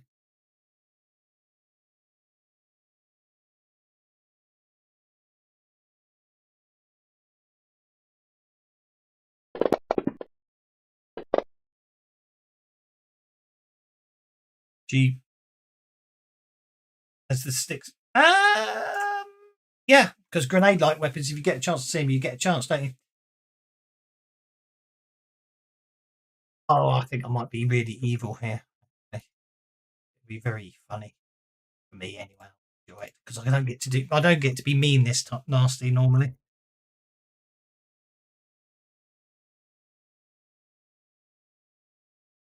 I'm going to say, is there not a rule for throwing it back? Yes, I'm going to throw it back. I'm thinking I'm going to Yes, literally throw it back. Does Ray know? I mean, Ray's standing on the threshold of the doorway. He knows the implications of what he. Can't Ray Exactly. cook his grenades? Well, it's a stick of dynamite.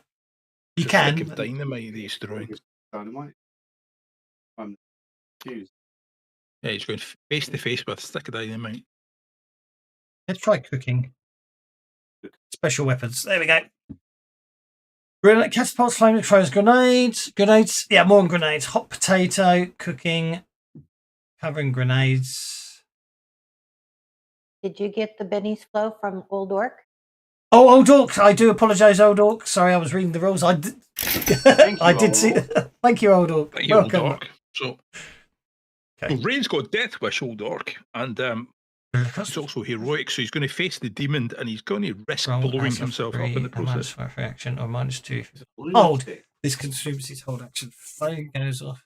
Okay, so a 7 would be a failure, so I'm going to have to spend a Benny on that. So it would be actually. I'm going to spend a Benny. He's going to attempt to throw it back. And he's going to fail miserably. So he's going to. He tries to catch it. It's -4 to catch it as a free action, or -2 if you're on hold. But that does count as an action to throw it back. Failure meaning it goes off before you can throw it, causing damages if thrown with a raise. We get to add in another d6 of damage. Being 23 points of damage. Okay. The autumnal demon is going to spend one of his bennies to ascend to soak that damage. Okay. So basically the demon tries to grab hold of the stick of dynamite and throw it back, but alas, fails to catch it and it explodes. Then it will come in and land. As it comes into land, it basically brings its huge scythe screaming down towards you, Ray.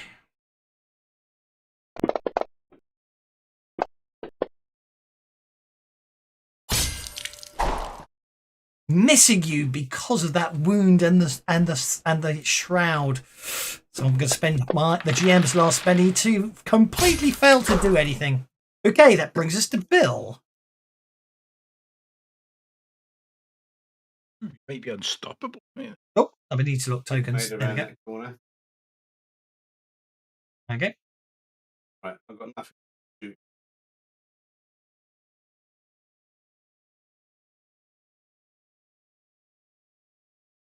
Tokens on.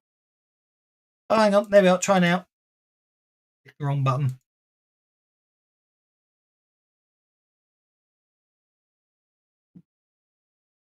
Come down here. A shotgun at this range. Have it knock Ray. Oh. But right, I might knock you out of the building, Ray. What do you say?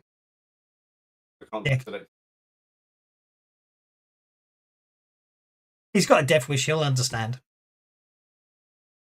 I don't think he's going to do. I'm just going to make sure the gun's ready.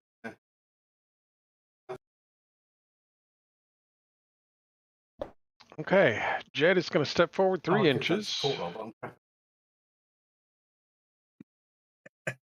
To the edge of the hole. The range a little he's bit. Got a grudge or whatever. He's got a -2.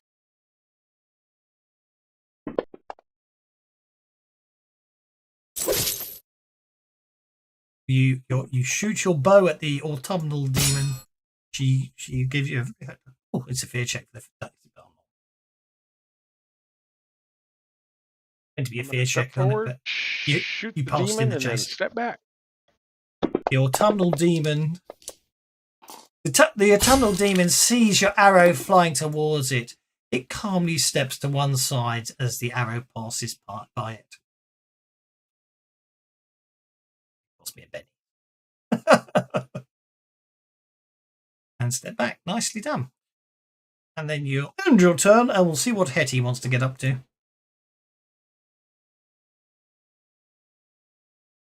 Ugh. Okay, Hetty wants to move forward a couple of steps. So the autumnal is within range of my smart 10. So I'll move up to the edge of the hole, please. So I guess that's forward. Yeah, forward 4. Okay. And then I would like to cast hinder or whatever it do. I want to lower the autumnal demons. To go his fighting, please. Very sensible action. Go for it. So target the autumnal demon. Yep, go for it. Make your folk magic roll.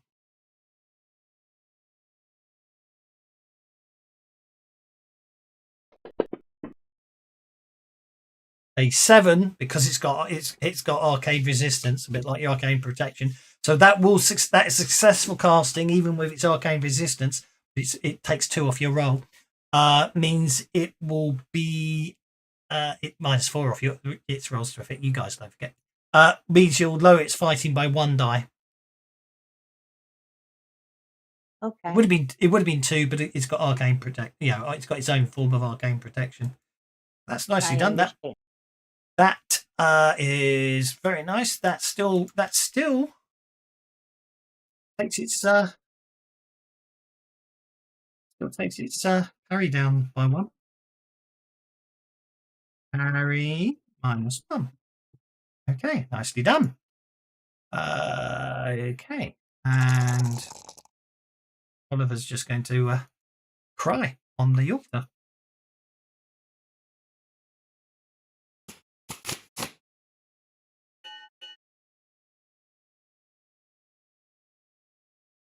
I didn't. Reverend Araya is going to be there. Is an effect I can add on actually. Reverend Roland. Is he supposed to be on the combat tracker? He's hidden.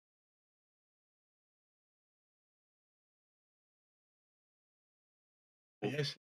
Yeah.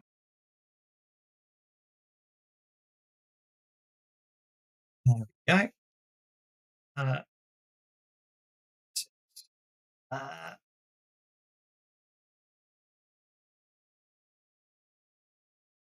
He will wait.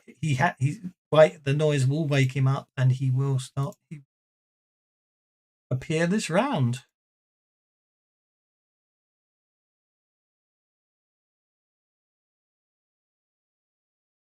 I don't have anything else for him. Okie dokie. So Ray, did you just spend a penny to get the Joker? No, it was natural. Everyone got pennies automatically thanks to Ray getting the Joker. So Ray, you're up. Attack. Caring for his own life.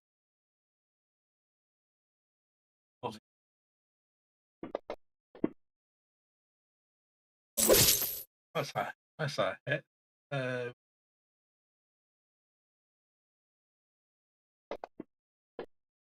Bit damage. Not taking 2 3s.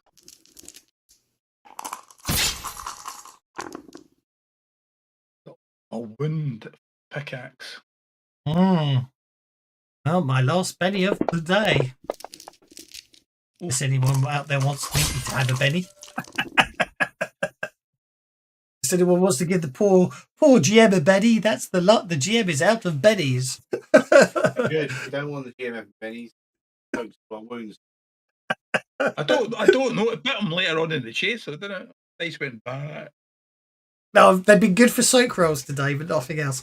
Bill. Yeah, very quick fight. It was going on. Okay. That brings us to Hetty, who can go on hold if she wants to, or she's been boosting the heck out of you guys. It has to be said. Remember to renew your powers. Oh yes, they are. That will cost power points. But actually, that's a good point.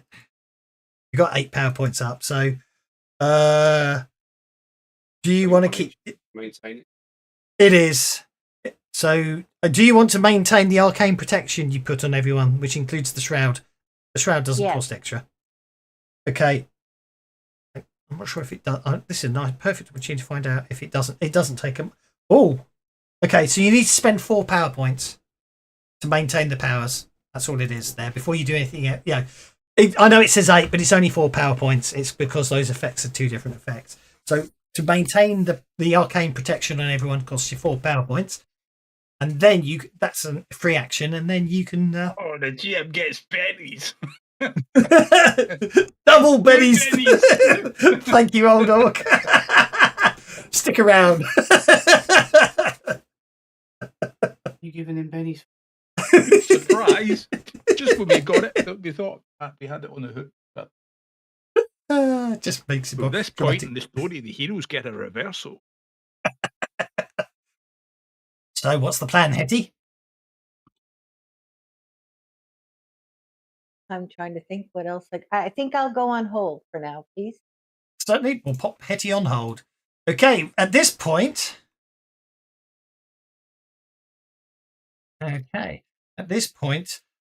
Coming down the path, basically, he's using a stick so he doesn't bump into things because he's blind. You recognise his Reverend Uriah Whitman.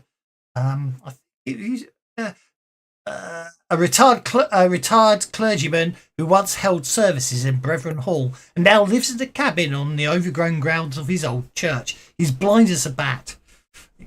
But he joins the fight round after him. Yeah, so he literally appears, and obviously, although he can't see anything, he actually, let's try that out very, very, very quickly. I wanted to see if this works because it'd be really rather cool. Why does it take so long to wait? I know why it takes so long, because the dice are all pretty and it has to load in a window for every single dice, doesn't it? But it's a bit of a shame. That's the only slow thing. Okay. Oh, there he is. There's been looking and it's not doing it. Creature type, custom rules. There we go. I'm just curious to see if the NPC dice works. I'd just like to see if it does.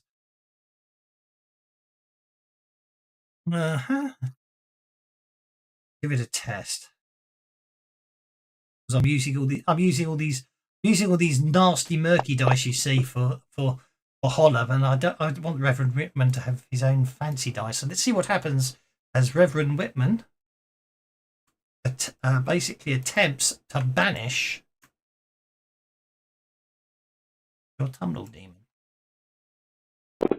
It doesn't work. That's a shame. But obviously, because of the dice, it fails. Okay, he attempts to cast banishment, but unfortunately, it doesn't work this round. It doesn't. It doesn't affect his power. So the -6 wasn't counted. It's the fact he rolled a 2.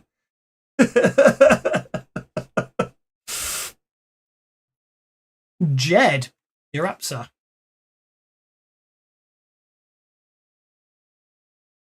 Okay, once again, Jed is going to step forward a little bit and shoot and step back. He'd step forward just a little bit more.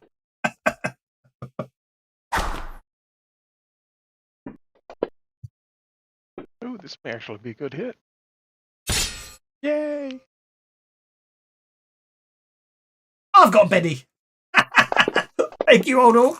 Yes! A second arrow. He meant to move to short range. I'm ignoring the range penalty. I'm fine with that. Right. So at this point, I am going to. The autumnal demon is just going to. He's had enough. He's just going to. Not going to miss at all. A blind ray. Didn't get the raise, so Ray is blinded. That will have cost me £2. Wait, it's probably the stench of death and autumn. So then with Ray blinded, the autumnal demon just leaps into the air and flies into the Turns around, church. farts right in your face. You're blinded by a cat. Yep. Flies into the church. You can see it is actually pained, for it is now on consecrated ground. Oh, But I'm it's going to come off hold now. okay. Got to make an athletics roll. I'd like You to come off hold as well. well, it's actually finished. It's finished its turn. You don't need to make athletics rolls because it's actually you're not interrupting it. So go for I'm it. just going to shoot it then. Go for it. Actually, I can blob a havoc. Oh, because it's flying. That's one. I'm not going to. Oh, yeah. Crazy. Okay, so the first thing that happens is you've hit it with a havoc, so it's automatically distracted. Then, because it's flying, it's an additional -2 penalty to its strength check. Okay, you get to roll 2d6. Where are you placing the area of effect? You do need to place the area of effect for havoc. Just above him. Medium or large? Medium, isn't it? It is.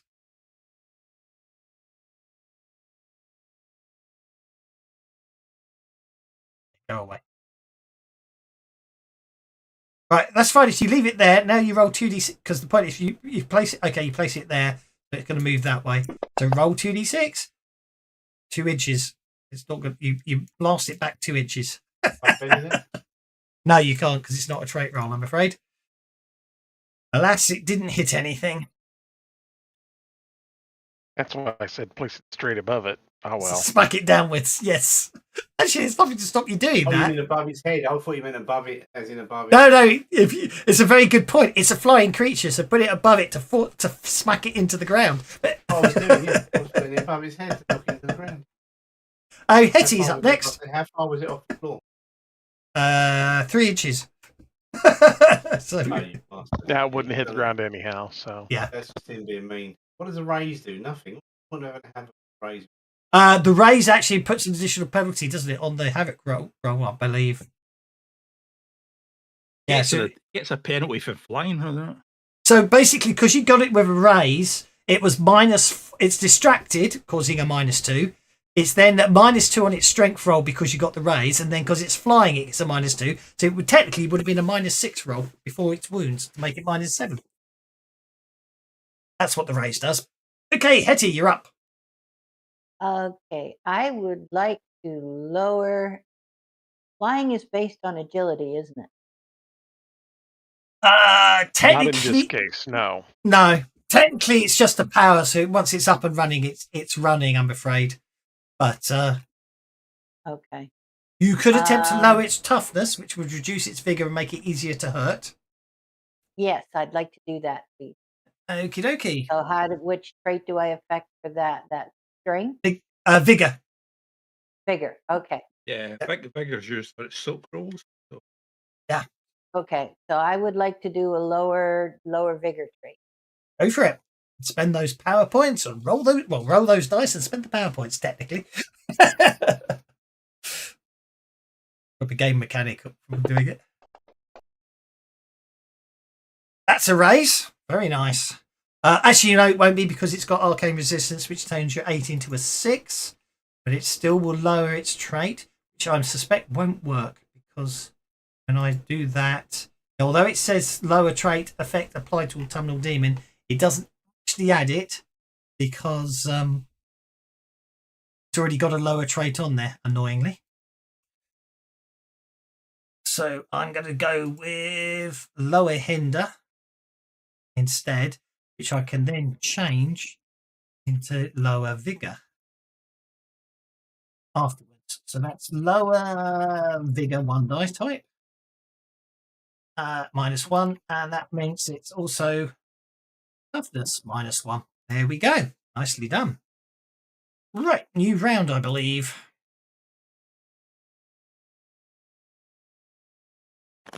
With Ray going first, and then the autumnal demon, then Bill, then Hetty, then the Reverend, then Jed, unless anyone wants to spend pennies.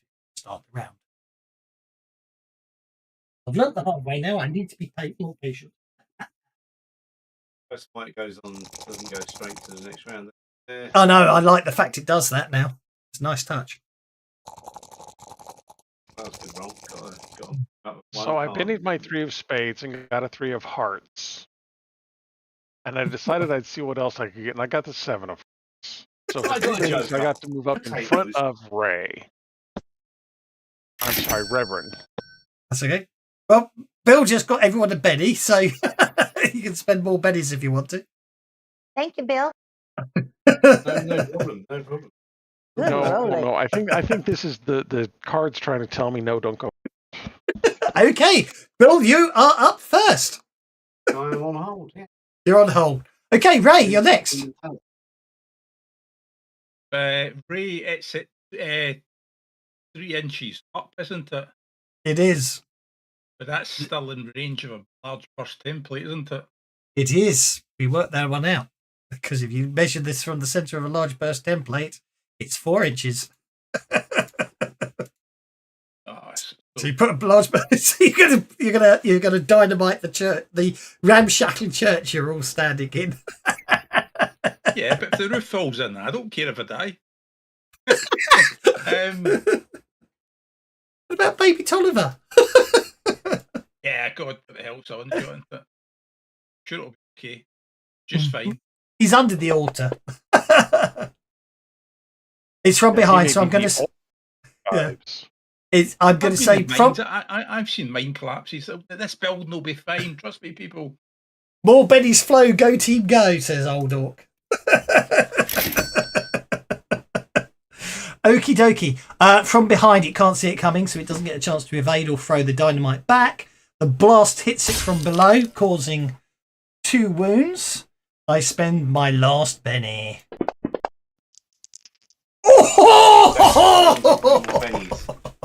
Okay. Damn it! Right, now hang on. The distracted by the. Why is it going 6? Distracted. Oh, it shouldn't be blind. It's not blind. I don't know why it's got blind on it. That must have been meant to be on Ray, and I've put it on it. If I was being a mean old gem, I would make everybody roll athletics now or be distracted by falling debris. Yeah, but I'm not. It's meant to be heroic. Vigor. Okay, that's so how you be evil. Good idea. Okay, distract. Okay, -1 from wounds. There shouldn't be anything blinded, so it should be at -3. So it should soak 5. The soak roll was actually a 5, not 54. That would have been takes a wound. Okay, Ray should be blind, but I think Ray isn't blind, which actually changes everything. Because Ray, you're meant to have blindness on you. You're correct. It would have worked. Is blind? I'm just trying to remember. Is blind only -2? Because if you're blind, still only -2, then it works. Yeah, it's fine. Nothing has to change. Other than Ray, you get to make a bigger roll to attempt to shake off the blindness that I didn't apply to you by mistake. Oh, you're fine. You're no longer blind, so that's absolutely fine and hunky and doing. Bill's still on hold. You can end your turn. It's such a big blast. I don't think it has to be that accurate anywhere roughly. And it'll exactly. Yeah. Right, end your turn, and we'll see what happens. What the autumnal demon does. The autumnal demon unshakes. Okay. And it's going to go straight for Hetty. Right, I'm going to. I like. Make your athletics check. Right, as soon as he starts running, I'm going to do another havoc. Well, make your athletics roll. I don't have to make an athletics roll. Oh, bottoms.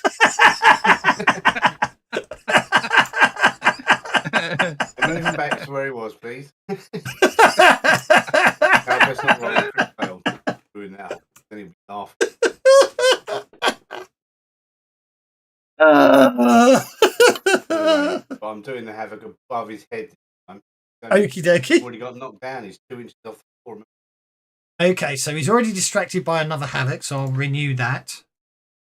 Except he won't let me. So that's annoying. If you hit someone with havoc 2 rounds in a row, they don't stack. You have to clear that one off and put a new one on. Okay, learning how to do this. Okay, that's nice though, because distracted used to keep stacking, which was annoying. Okay, so you didn't get the raise. It's only a -2 modifier. So how far he flies? No. You didn't get the raise, so it's not a -2 on the strength check to avoid the havoc, to not be affected by the havoc. Okay, but the wounds and the distraction and the havoc means you get to roll 2d6. Come on, you ones. Come on, you ones. Yeah.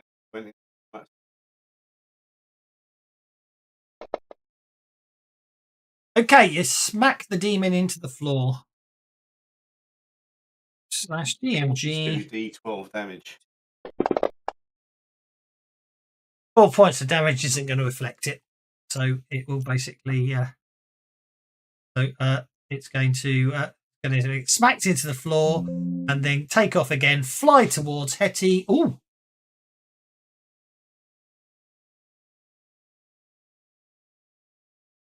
That's a bit worrying. I hate it.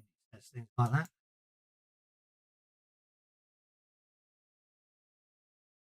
Oh, great. Great. Yeah, okay. This free trial of this antivirus software is definitely I'm not paying for this antivirus software. It's just deleted my DCS executable. So it's just deleted the executable for one of my games. Right, don't install antivirus software. The one that comes with Windows free is perfect. No, it's not. It's crap. Yeah, the one you just got installed, you're paying for, getting a free trial on. I'm not paying for it. It's a free trial. It's okie dokie. The demon swings a huge scythe. Distracted by havoc -4. Why is it showing havoc twice? Oh, okay. It's already distracted permanently. But anyway, so yeah, it swings a scythe at Hetty and misses. Over to Hetty. Even duck. Really. Actually, I've swapped machine. Well, I was only running a trial version of the antivirus because I didn't want to, until I finished building the other computer, I didn't want to uninstall the license on the other one and move it across. So I've been trying other ones. Good way of not getting virus. No?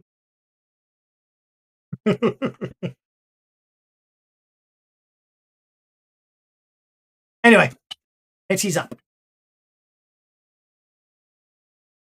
Statistically, you're more likely to get them off small businesses. Mm.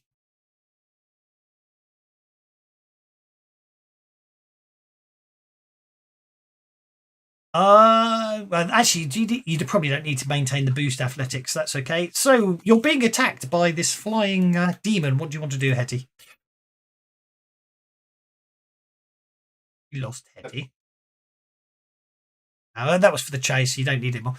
You're gonna hit you might as well hit it with your walking stick. Push. If you're trying to talk, we can't hear you. If you're not here, you're not here. So I'm going to attack for you. And in fact, actually, I won't actually attack for you. I'm going to be sensible and nice. The more QT buys Okie dokie. I'm actually going to put you on defend because that would be the logical thing to do at this point.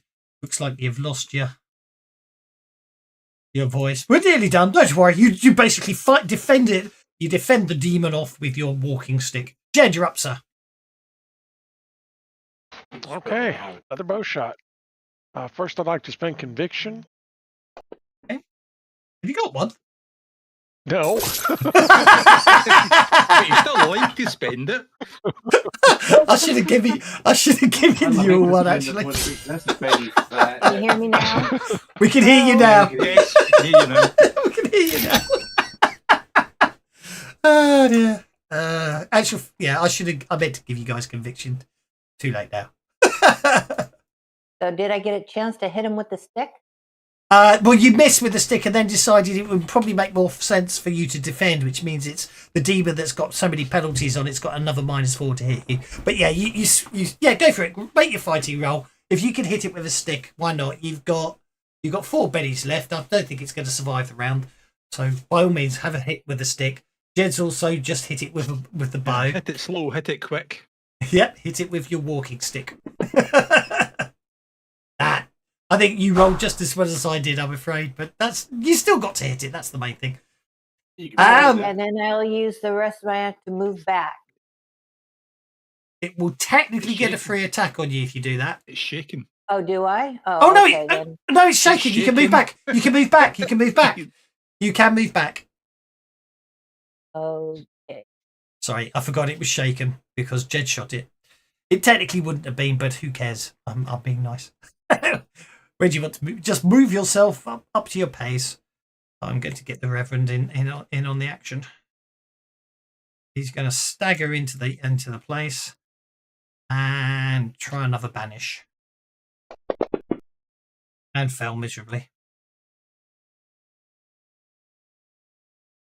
Okay. It's okay. I suspect this will be the concluding round. And the autumnal demon is currently... Bill should not be on hold. Bill came off hold and should have a card. Oh, he got a Joker. No, he didn't. Oh, I'd have done that. He's still his card from the last round, isn't it? I got no. No, I just took you off hold because you had the Joker. But you haven't got the Joker again. It didn't. I came off hold when I did my attack. I was already off hold. Mm. Remember I came off hold? You do not have a Joker. I'll be generous and give you the 10 of hearts. What a cheat. Just because he wants to make the monster get a chance to kill him. No, you don't have the Joker. The Joker. What a hacker. You had the Joker last turn. I can't believe it. Can't believe he's cheating. I am not cheating. Right. We're going to stride forwards. I'm going to stride forwards. I'm going to stride. Repeating, we will lose pennies. That's a very good idea. In fact, I'll do something better than lose bennies. I shall take a Benny away and give it to the person who gave me the idea. Oh, I'm going to hit Jed. I am going to hit Jed. Sorry, I guess I should have kept my mouth shut. I thought it was funny. I love it. It makes me worry when people say cheating kits, but Donrad used to doing it and used to cancel all magic. Aha. Jed, I'm afraid you've been hit.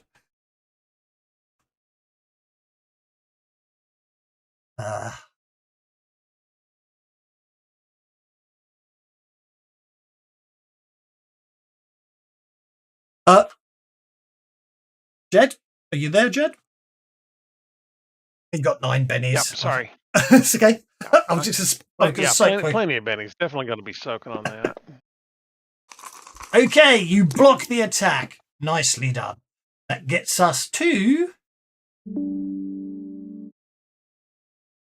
Why is it suddenly showing Bill up with the Joker again?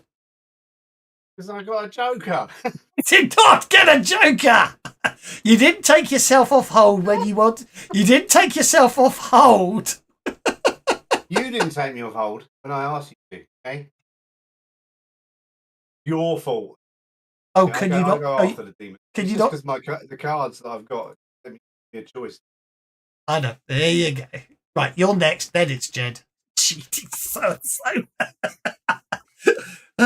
You know what? Because because a member of your party is such a blatant cheating so-and-so, I'm going to award everyone else a Benny and myself, but not him. Yeah, Mr. Cheat. He gets himself Benny by using me as an excuse here. Right, I'm going to do the I like the excuse. So, I mean, both barrels into the demon. I'm only going to spend. I'm going to give myself bennies every time Jed does damage. Bill does damage to my bad guy. Everyone else, I won't soak it anymore. Seems fair to me. Pretty jokey. Roll the damage. Was it Cocaine Owlbear on Monday?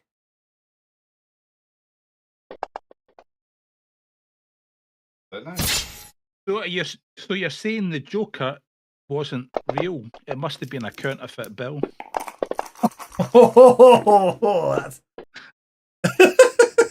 just going to re-roll the damage. Well, go on then. I don't care. Right, that's it. Okay, I shot him. You soaked. Re-roll the damage. Go on. If you do more, No, it's all right. I soak 2 wounds. If you do 3 wounds, you still kill it. Oh, really? Okay, well, let's get that one right. Re-roll the damage. I didn't know if you were running a game on Monday. That's all I was asking, really.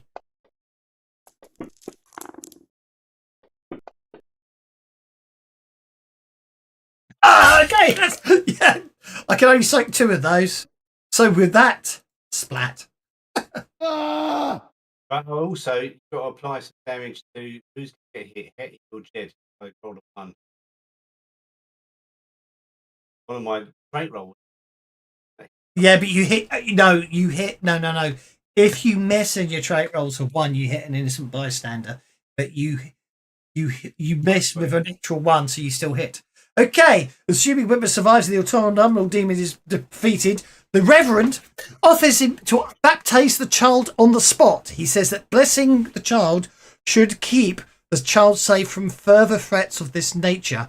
And so, are you prepared to allow the Reverend to baptize the child at this point? Yeah, Well, if you the can find father it, was or- definitely talking about trusting to God. So, in my opinion, I'd say yes. Sounds reasonable. I'm Okay. going to reload my gun. Okay.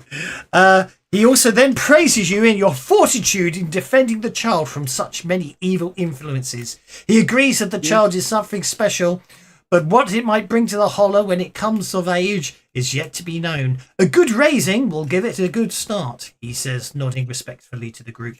As the And Eastern also, Sky... you need to go around with that little cup, that little plate at mass time and start getting some money because this church. Well, it's probably down to the big boys, isn't it? As the eastern sky lightens with the coming dawn. Ooh, we can actually do a coming dawn, can't we? If we go to here, we go to there, and we change that to dawn. There we go. As the eastern sky lightens with the coming dawn, the heroic sentinels can safely make you can safely make your way back through the forest and return the newborn to its loving parents. Congratulations. Do a dramatic task. Roll credits. I hope you enjoyed your Savage Saturday cinema. I did enjoy it very much. It was first time playing a spellcaster in this, and so it's kind of interesting to see how it works. I'm glad you enjoyed it. I had, as always, had fun with you guys. So that's the end of our Savage one shot this week. The Savage Saturday Cinema. There'll be another one shot when I get clearance to run one. Apparently, what no hellhound for a pet? No, afraid not. It's a good child. It's got Rippers tomorrow, and then we've got Savage Pathfinder on Tuesday. And I don't know if Jiminy's running a game on Monday or not. I don't know. It's okay. Just let me know. So anyway, but thank you very much, one and all. We'll see you all next. You should edit the. You should make your own version of this, Kevin. Done that. The